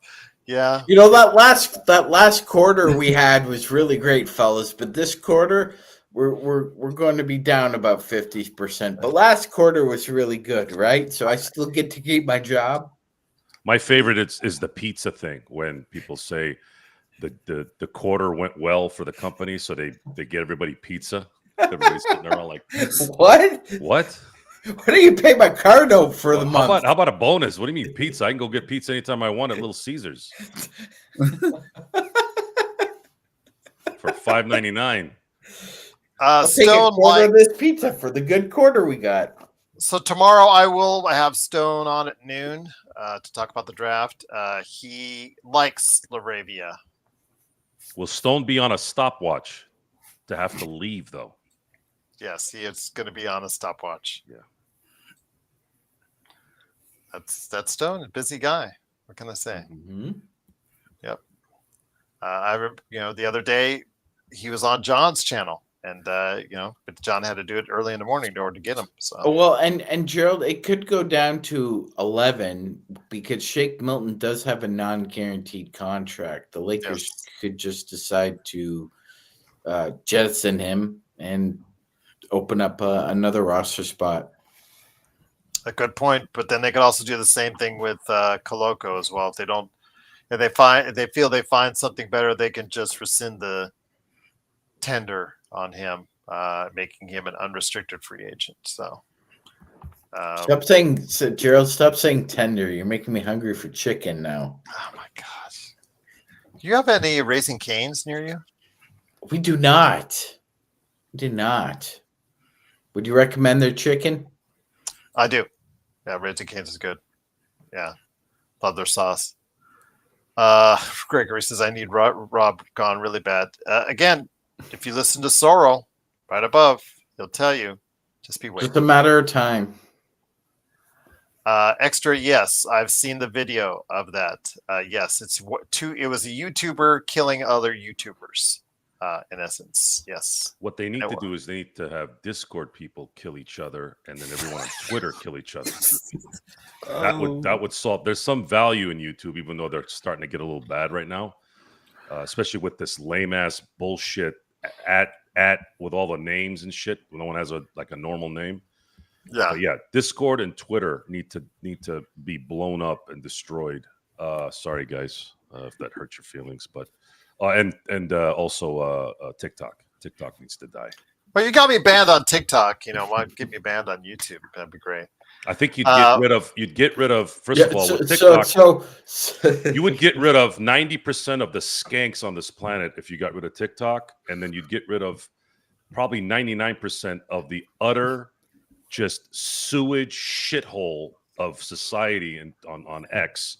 And then Discord would be those same shitholes, but it's the video game side of things instead of just regular people like the Anthony Irwins and all those fuckers. I want them all to go. Put them on a cruise ship and just like Bill Burr said, put them all on a cruise ship and just they'll be out there. You won't even know they were gone. Just go. I like Patrice O'Neal, just you want somebody to disappear, just have them be Raiders football players, put them on a boat in Florida, just send the boat out in the middle of nowhere. I think Niner fans in San Francisco are worse than Raider fans ever were, and people will argue against me on that one. It's not. I don't have an opinion. I was there. Looney signed with the Pelicans. Just to let you know. Yeah, that franchise is just setting itself on fire.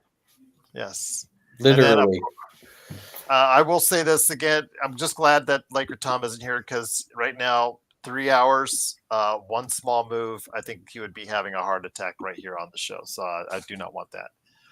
Because if you remember from the last time that one time he was on the trade deadline and Rob did nothing, he literally was getting veins were popping out. He was so mad when he was going off on his diatribe.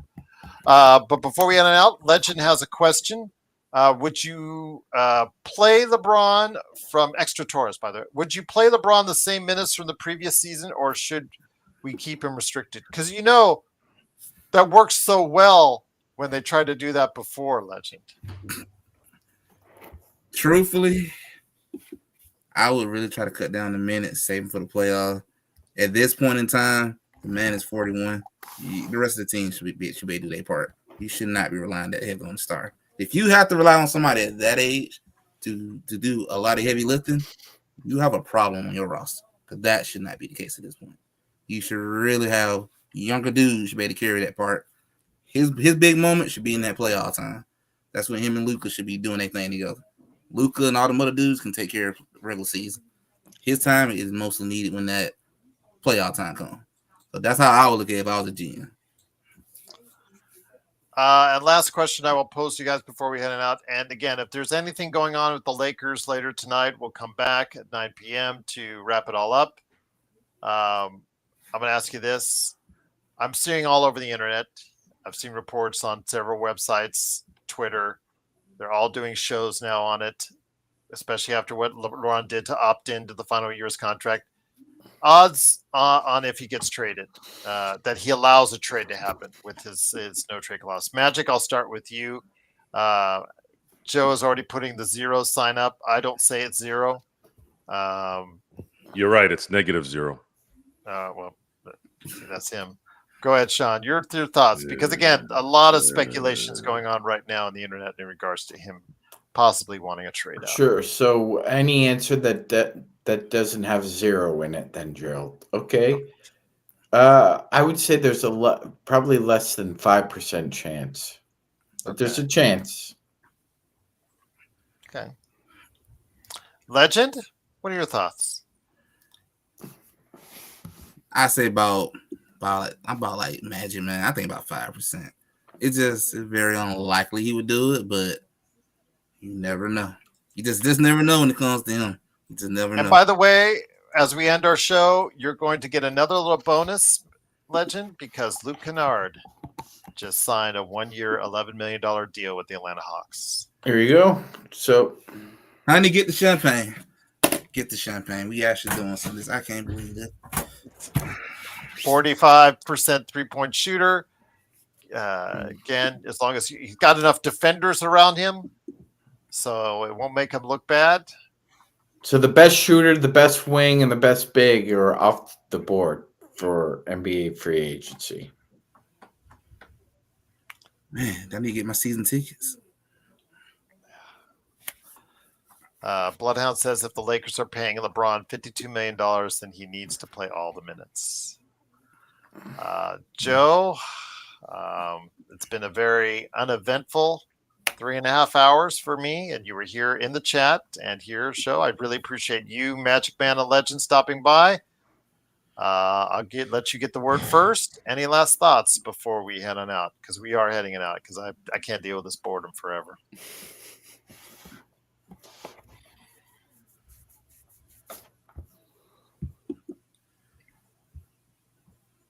Just wait, right? Just wait. What were you guys expecting? A Giannis trade? Was that what you were expecting? Yeah, we got to wait for this guy to clear waivers so they can get him, and then you got to go from there. What if he signs with Golden State? Okay. Are we really up a creek? No, We are, because it's Ayton or bust at this point. that deal has to have been worked out before. That's supposed to be illegal, Joe.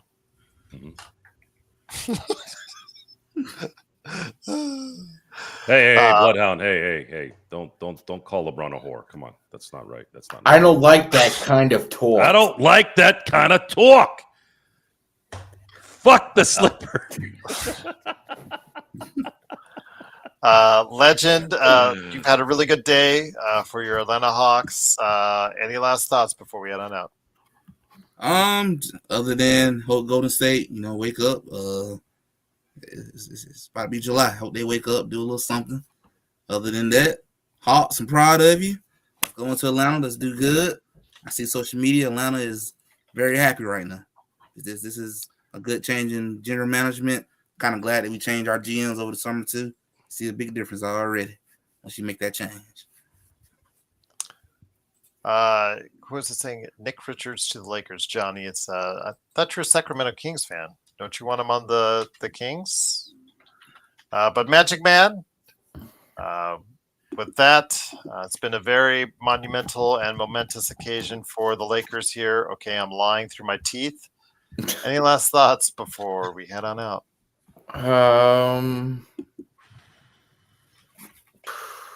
Atlanta's I think that just said it all for me. no. Jake Laravia, we hardly knew you. By the way, they retained Nick Richards, so he's coming back there on $5 million. If anything happens, guys, so we're let's back at get 9 p.m. so let's get this straight. You acquired Nick Richards, and then you acquired Mark Williams, so they're teammates again, and you drafted at center with the number 10 pick. And now you're paying all of them a combined what about? When things change, things don't change, ladies and gentlemen. Phoenix themselves. They will always Phoenix themselves till the day I die. And with that, it is the Lakers fast break. I know you guys said please, and thank you, Extra. I appreciate that as far as you really want us to come back at 9 p.m., but we're not here to bore you guys. We want to provide entertainment and provide some scintillating talk. And 3 hours of Jake Laravia, I think, is all I can handle at this point in time. But again, if something comes up more interesting, even in the NBA, if there's really something that's going to require attention, we'll be back at 9 p.m. You have my word on that. So for Joe Sorrell, by the way, make sure you again on sale on Steam. It is Corrupt, $4.99 on Steam, 80% off. It's a really good game. It's got positive reviews. Yeah, go ahead, look at it. Rob will be relieved of his duties once new ownership is in that process. Yeah. Which is going to be later this year. All the governors have to approve it. The valuation may go up to as high as $12 billion. So we'll see what happens. But yeah, I mean, obviously a new owner will try to get his people in place, but that's going to take, as Joe said, a little bit of time indeed. So for Legend from I Got Next Sports Media, a very happy man when it comes to his Atlanta Hawks. Sean Magic Man Grice, not so happy man because what happened with the Lakers today. Joe Sorrell, contently waiting for the first time I've ever known him in his whole Lakers fast break career. And B. Gerald Glassford. Did I see the Hail Mary trailer? Yes. It was great until the alien. I really thought it was going to be something. Then, of course, they've got to shoehorn an alien in there. What happened? The latest movie trailer that came out, Project Hail Mary. I like the concept about a science teacher who is the only one tasked to go ahead and save the planet by going to a distant star. I think because the sun is killing all the stars, and there's one star that they don't understand why it's not working. So he was tasked with going there. That part I really liked. But then they get involved with some sort of alien, cute acting alien thing, and it's just like that's the part I was like bummed about. Was it a gay alien? It's a 3-minute trailer. How could you know the background? You got to make sure these days because that's usually the storyline. And with that, it is of course the Lakers fast break. So for Magic Man, Sean Grice, legend from I Got Next. I just said what y'all are thinking. That's the only difference. No, I wasn't thinking that at all. But Joe I was definitely not thinking that.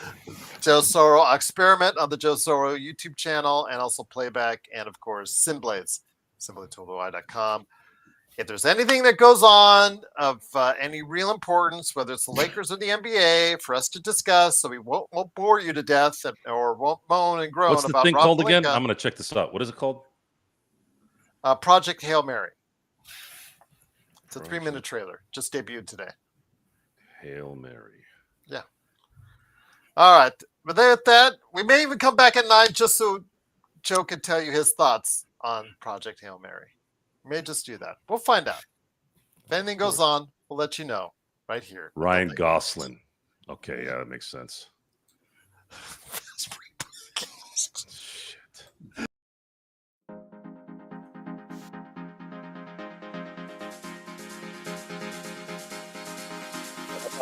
How about a 5'2" girl that weighs about $115 beating a bunch of 220-pound dudes? Kurt wants to know, Magic Man, if you saw John Wick Ballerina yet. I did. It was quite enjoyable. There you go. More about it, possibly at 9. Why?